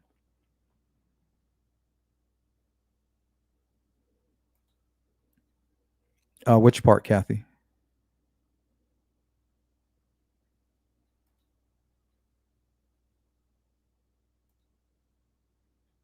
The roommate or the neighbors?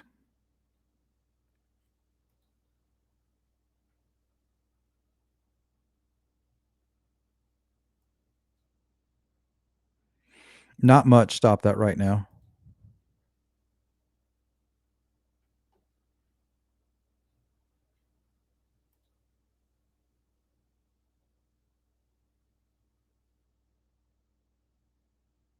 Thank you, Kathy. There you go.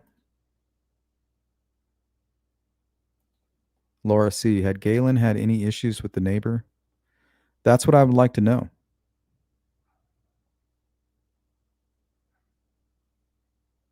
He's got to be pissed off. If he's the one responsible, he's got to be pissed off in order to do this.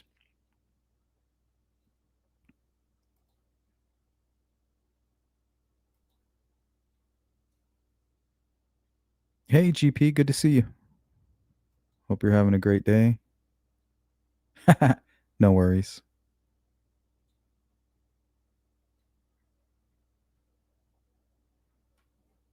Yeah, so I'm thinking that the fact that him knowing that his uncle owned his home that he's renting and the neighbor's home, I think that might have something to do with the motivation. So he may have been targeting the house, not the individuals inside.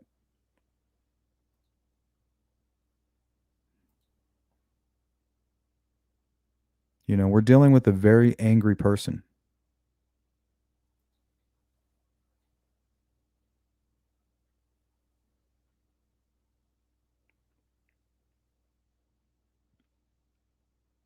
And the location where the fire was started doesn't tell me that the girls were targeted. To me, it almost appears as if somebody creeped in through the back, lit the fire in these areas, and then just ran out. And then once it got out of control and they realized that there were still people in the home, had to go from killer to possible, hero. Like, oh shit, I thought everybody was going to get out. Now I'm going to be a murderer. But it sounds like he's such a piece of shit that may be something that he can keep to himself. Some people, the guilt will eat at them. I can't live with this guilt. I got to get this off my chest. But somebody that's in and out of prison and scheduled to be out of prison in 2026, I don't know if he's going to admit to this if he's responsible.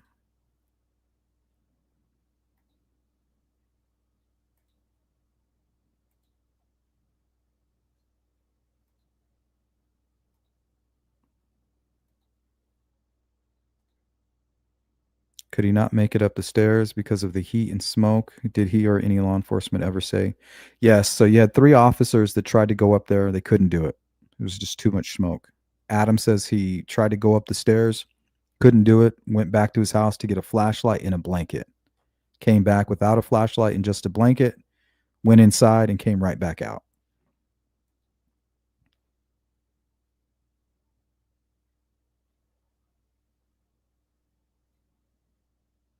Yeah, dark side. I mean, it could be anyone, but right now all the information is pointing at this person to me. Everything.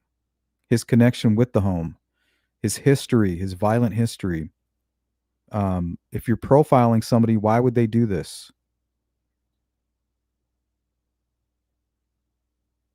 Drugs, alcohol, and drugs mixed with anger. I feel like it fits the profile. And then not targeting any individuals in the home, but targeting the home itself fits in with his relationship with the owner of the property. Yep, Boston meth use, alcohol, and when you're involved with meth to the point where you're dealing in stolen goods so that you can feed your habit, that's a recipe for disaster, and that's what we have here. No conscience. I think so, Lori.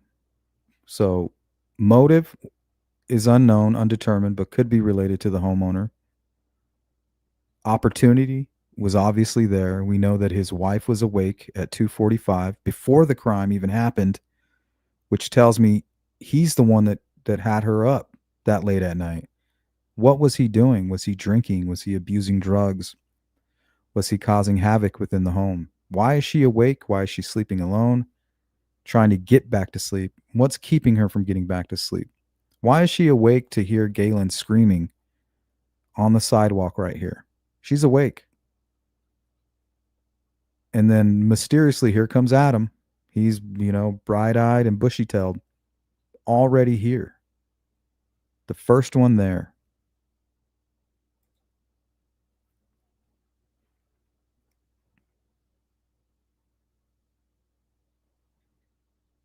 I'm not sure. I think I have those documents, but we'll have to get into that again on the next live stream. That's a good question.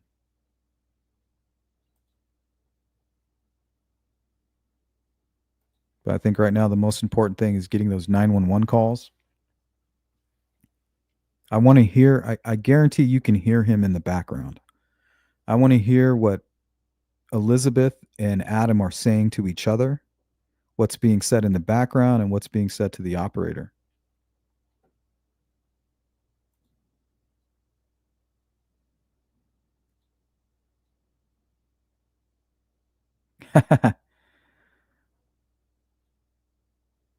All right, guys. So let's go ahead and let's start getting the ball rolling on this giveaway here. I am running out of time. Let me pull up the Google spin wheel.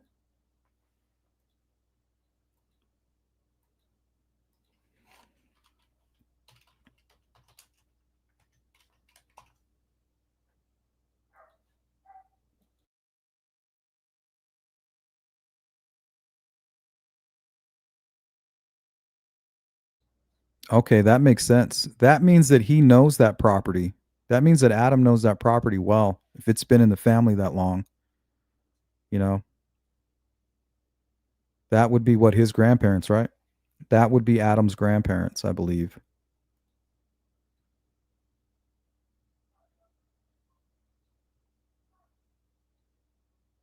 Yep, I believe Galen did win a lawsuit.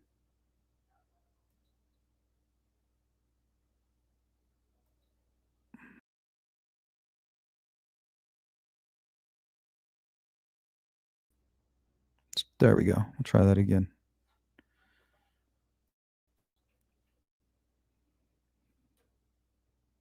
Okay, guys, if you want to enter in the contest, like I said, you're going to go ahead and type in count me in.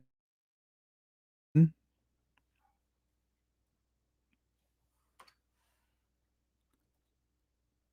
on your name, In order to claim the prize, you're going to need to email me at sleuthintuition@gmail.com. You need to title it winner along with your shipping address. So the hoodie is a gray, dark gray, and it's an extra large.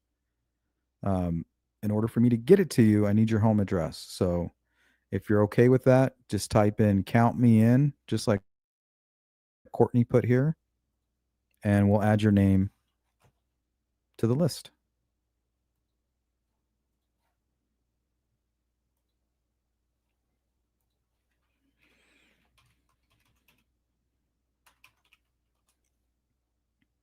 Okay, Miss Dog Lover.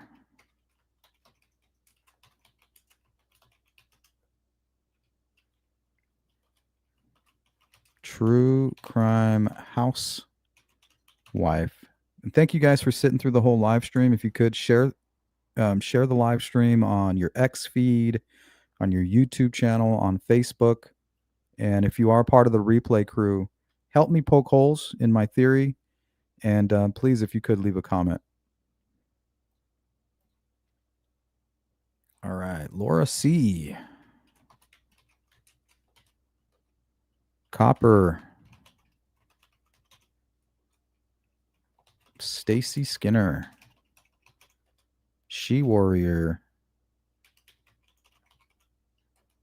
Sensei.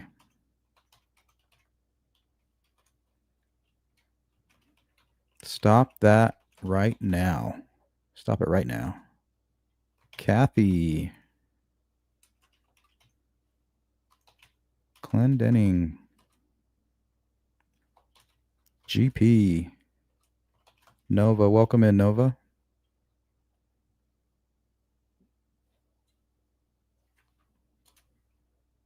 Good to see you, Big Fish. Look good with your hat that you won. Let's go to a comment here. Free Radical. A roof is a bad idea in a fire as the smoke and incredible heat travel upwards, and as the building loses structural integrity, the roof will begin to collapse in on the rest. Checks out. Jerry. Oh, you got it, Jinx. Have a great day. All right, anybody else? Hathers.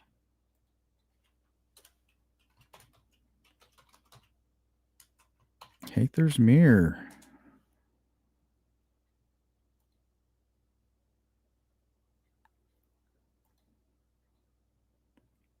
What's up, Cindy?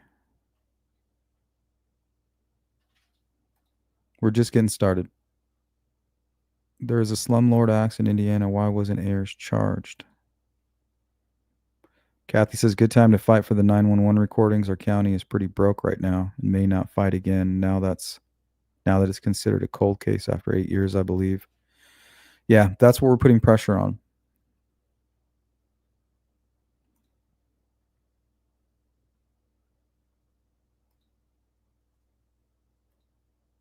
Okay, if anybody else wants to join the drawing, let me know. Turquoise.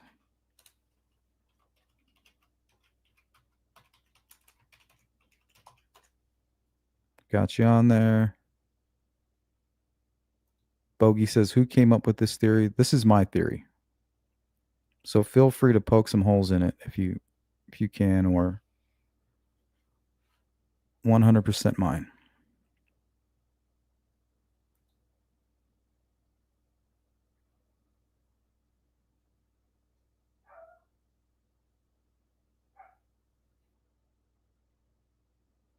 I agree, Boston. I agree. What's up, Metal? Okay. You guys, if you want to win the free hoodie, just remember, in order to claim it, we'll give you 2 minutes to send me your verification email. That should include your shipping address. Once I have that, we'll close down the drawing. But if I don't get your email within 2 minutes, we're going to pull another name. But if you would like to enter into the drawing in capital letters, just type in the chat, count me in.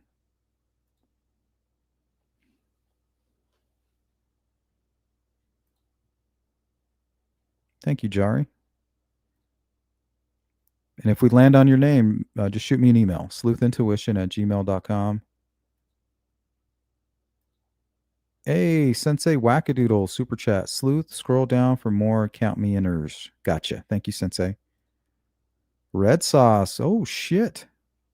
Thank you, Red sauce. Trying to be more like hot sauce.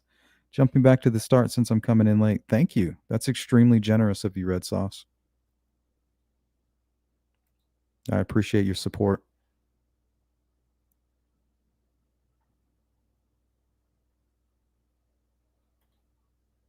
Thanks, Bogey. Yeah, hopefully you guys can tear it apart. You know, I'm only going to spend time on it if it makes sense. Right now, it makes absolute sense to me. Tanisha, his uncle brother could have asked him to burn the house down for profit. He knew he needed money. Well, if he was going to do that, you think he would go in there and replace all of the smoke detectors? Because if anything, this cost him money. So I don't believe he made any money. If anything, they had to pay a large amount to Galen. So if you're going to do it, you think you'd plan it out.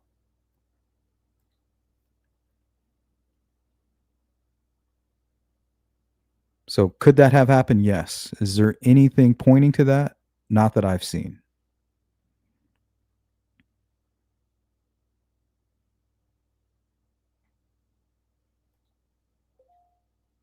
Later, Bogey.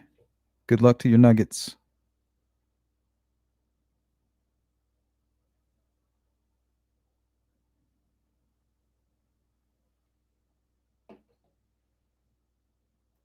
Okay, so remember, if you guys want to join, we're going to hang out for another minute or two before we spin. All you got to do is type in, count me in all capitals, and you have to be willing to send me your shipping address. I don't know how you expect me to send you a hoodie without your shipping address. So if it lands on your name, we'll give you 2 minutes to send me an email with that information confirming that you are accepting your prize. Welcome in, AP.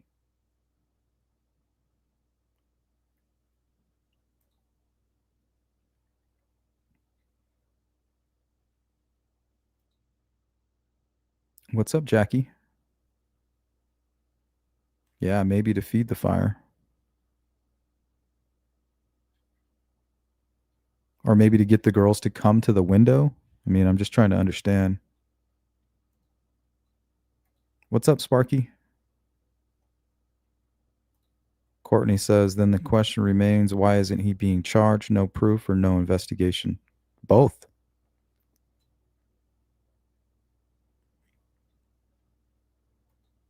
All right, we got another one. Let's go ahead and add Tanisha.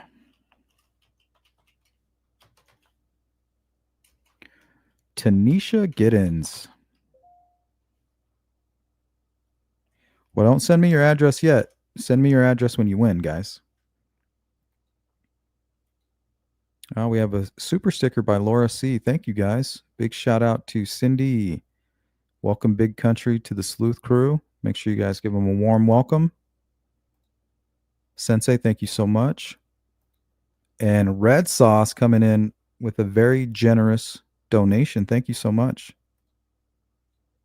Appreciate you. And Laura C.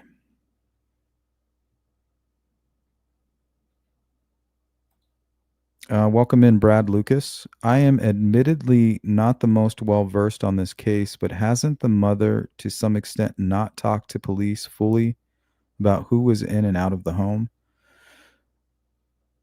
That's not what I've gathered. Literally, if you take a look here, like if you go watch my narrative video, there's all of this information, and guess what it's based on? It's based off interviews and things like that. Let me show you the amount of interviews that were conducted.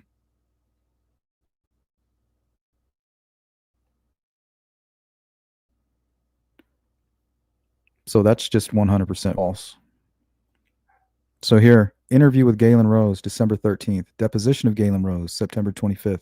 Interview with Galen Rose, December 13th. Interview with Galen Rose, December 13th. Interview with Galen Rose, March 17th. Deposition of Galen Rose, September 25th, 2020. Interview of Galen Rose, December 13th, 2016.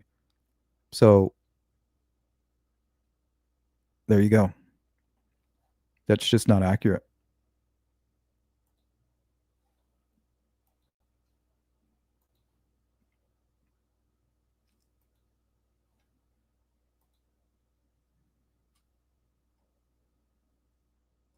AP. Let's go ahead and add AP in there.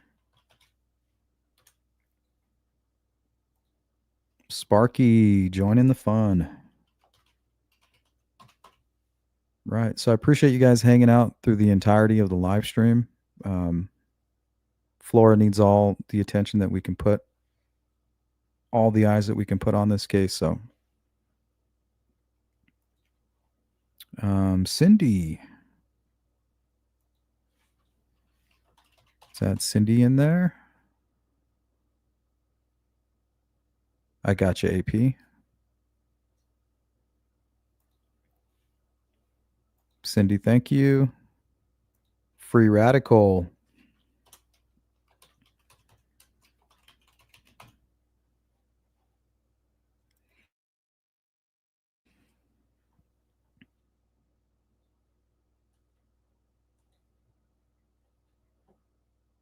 Yeah, and I can't say with 100% certainty, but I mean, from an investigative standpoint, that's my person of interest.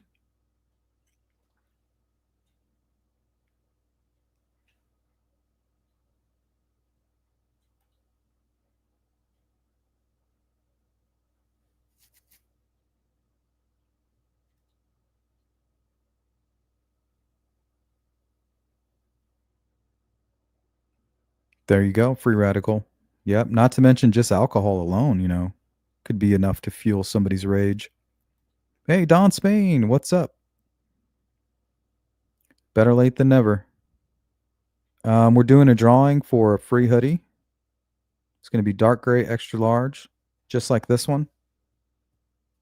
Sleuth Crew, we're everywhere. Could be a gift for a family member if it's too big or too small.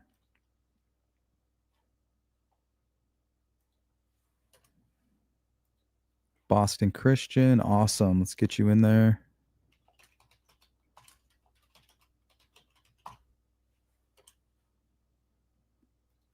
Mustang, let's get you on the list.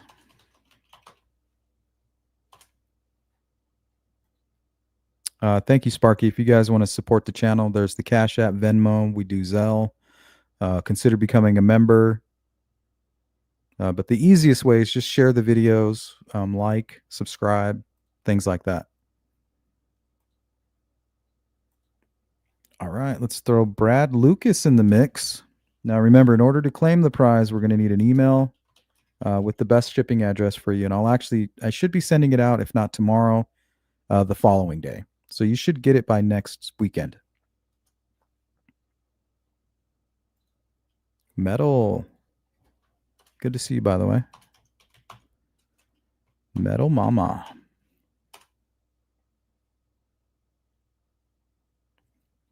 Miranda Lee.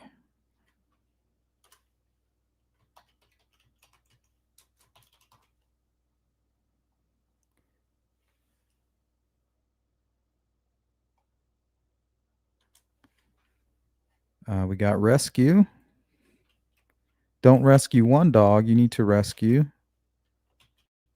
all the dogs. Sounds like my house. We rescue all the dogs and the cats.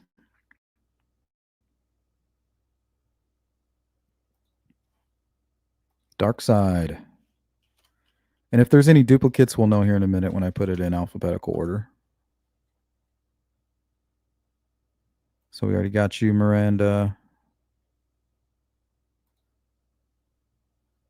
Yeah, thanks again, Red Sauce, for that huge donation. I appreciate your support.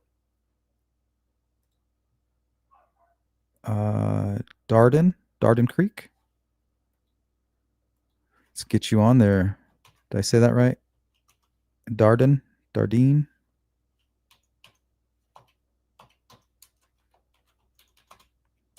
Sorry, I'm half illiterate. GP, I already got you. She Warrior. Got you on there. I don't know if I got you on there, Jari. We'll get you in there. Gwendolyn. Welcome in, Gwendolyn. I love that name.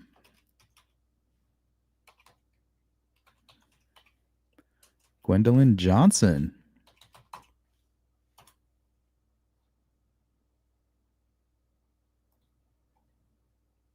All right, this is your last chance. We got you on there, Sparky. I think we got Brad Lucas on there already. Here, let's put them in alphabetical order. Yeah, there you are, Brad.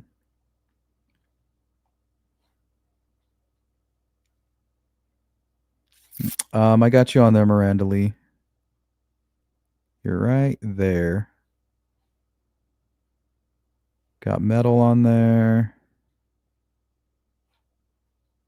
There's Jari. AP. Okay,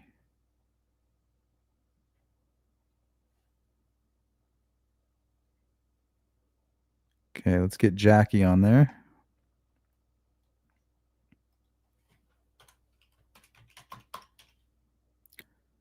Jackie at Happy. With the twist of acrylic, Pores Plus. I like that. Thank you for helping me, Kathy. I appreciate all your help. Okay, we got you, Dardine.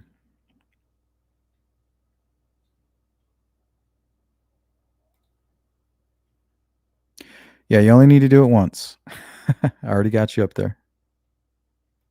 There's my email address. So we're going to land. If we land on your name, you guys need to shoot me an email right away. Title it winner.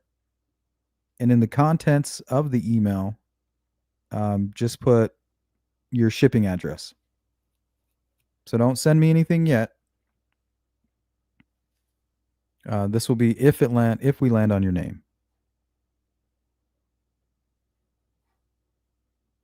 So we got you up there, Mustang. Sparky, we got you. Joe Newman, I don't think you're up here, Joe. Let's get you up here.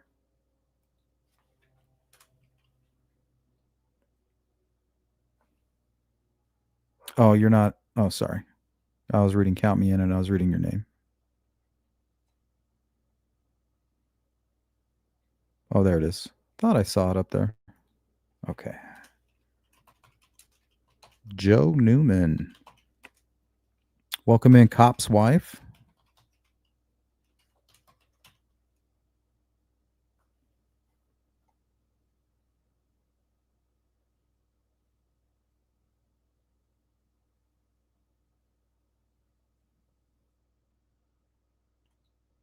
Thank you so much.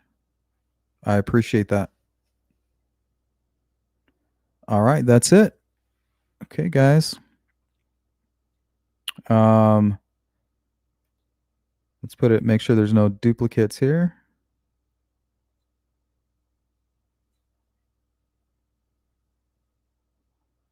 Okay, so we have AP, Big Fish, Boston Christian, Brad Lucas, Cindy, Copper Horse,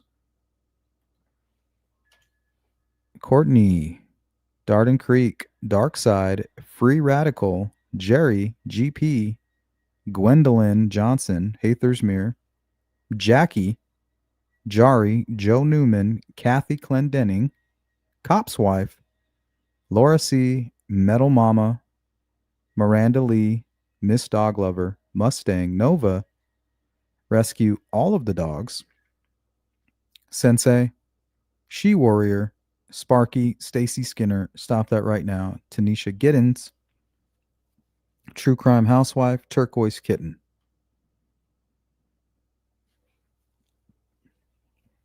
If you did not hear your name, speak now or forever hold your peace.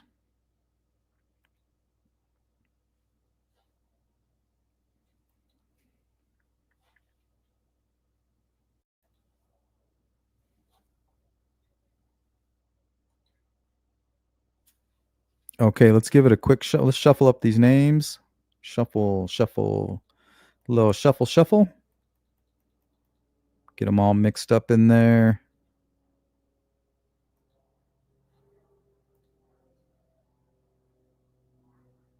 All right, good luck to you guys. No whammies, no whammies, no whammies. Let's go.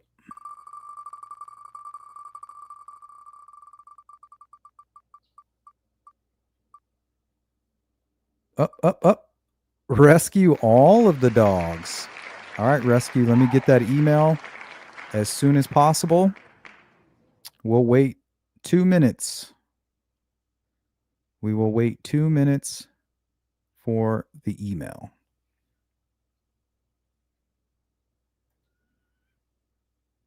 So, rescue all the dogs has won the hoodie. We will wait patiently for an email from Rescue All the Dogs. Congratulations. So make sure you send me that information to claim your prize, and I will get that hoodie out to you probably no later than Tuesday. I have a funeral to go to tomorrow, so I may not be able to.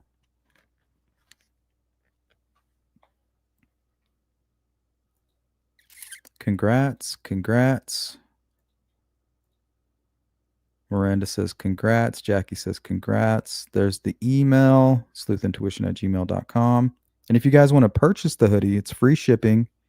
You can go to sleuthintuition.com, hit the merch shop, and all you have to do is send me a Cash App, a Venmo, or a Zelle, and then just follow it up with an email, and I'll get it out to you very quickly.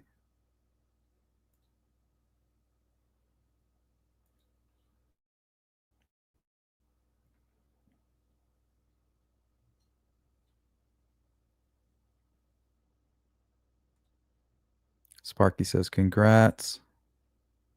You got it, AP. Thanks for hanging out.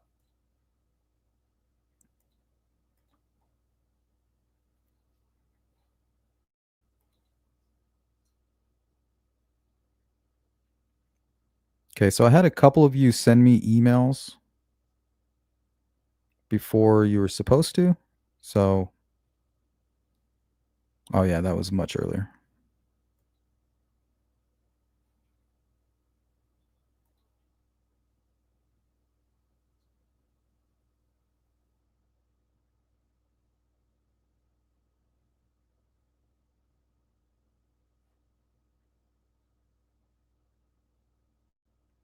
And also, Rescue All the Dogs, make sure you let me know when you send the email.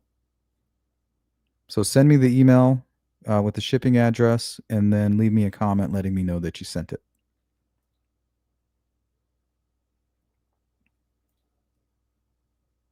Congrats. Turquoise says congrats. Cop's wife, congrats. Yeah, I appreciate that, Cop's wife. Thank you. We pretty much have them from small to XXL. We have t-shirts and hoodies, and the only hoodies we have right now are black and dark gray. They look good. They look sharp. It's basically this right here.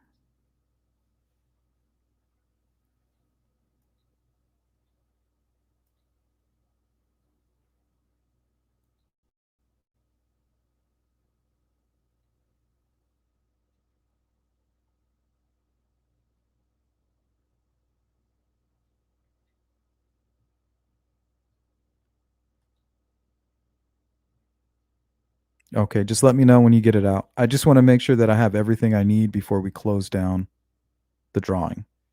Because if not, we're gonna have to spin it again. So let me know when you successfully email me. My Zelle, if you want to get to my Zelle, it's my email address. It's sleuthintuition@gmail.com. That's how you can get Zells to me if that's how you want to purchase the merch.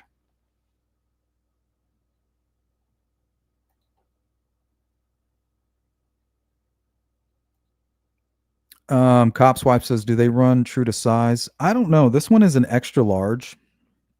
And it kind of I mean, it fits me like an extra large, but it is a little bit tight.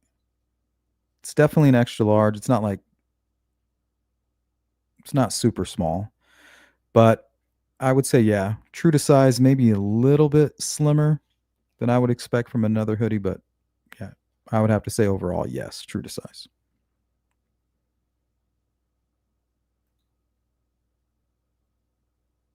The type of hoodie is it's a Hanes.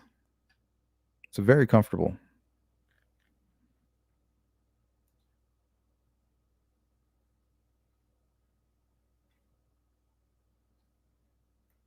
Yeah, there you go. If you guys want to find my Zelle.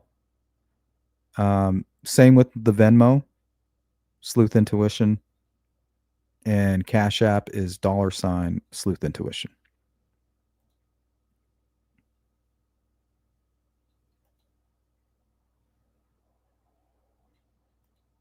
Yeah, you definitely want to size up. I think the part, so it's true to size, but the neck was kind of a little bit tighter than I expected. So yeah, if you prefer it a little bit looser or baggy, I would definitely size up.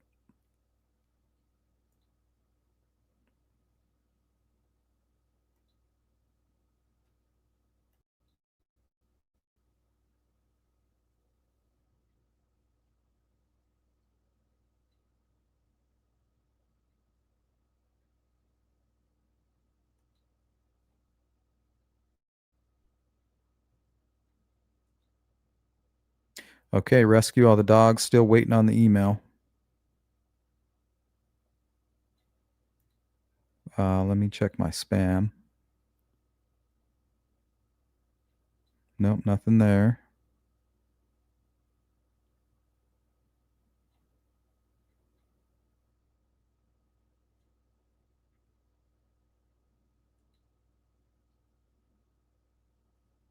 I don't have my Discord up.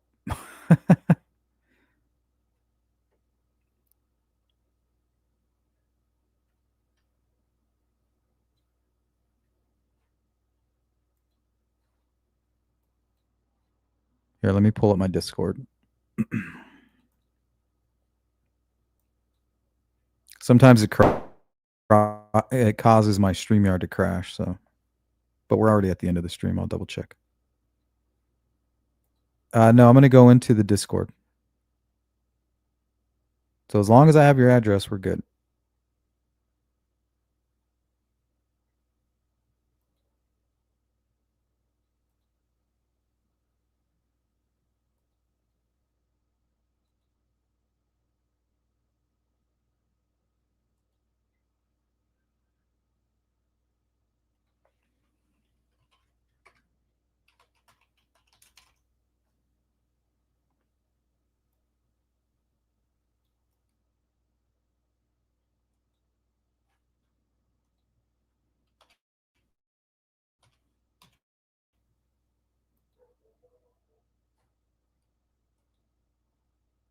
Okay, Rescue, you can delete that now.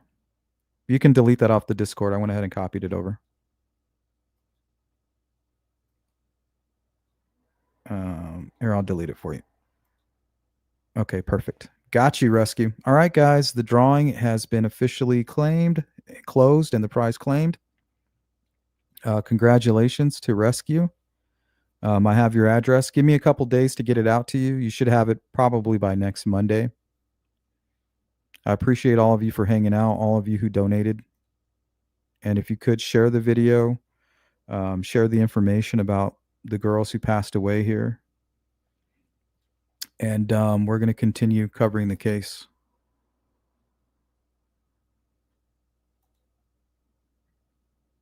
All right, guys. So I'll see you again real soon. I might have another live stream lined up later today, maybe a call-in. So if there's any of these cases that you guys want to talk about, let me know. We'll give you that opportunity a little bit later. But thanks again for all of your support, Cindy. Welcome to the Sleuth Crew, Big Country. Glad to have you. Sensei, Red Sauce, really appreciate it. Laura and Arden Creek. All right, guys, enjoy the rest of your Sunday. I'll see you again real soon. Take care.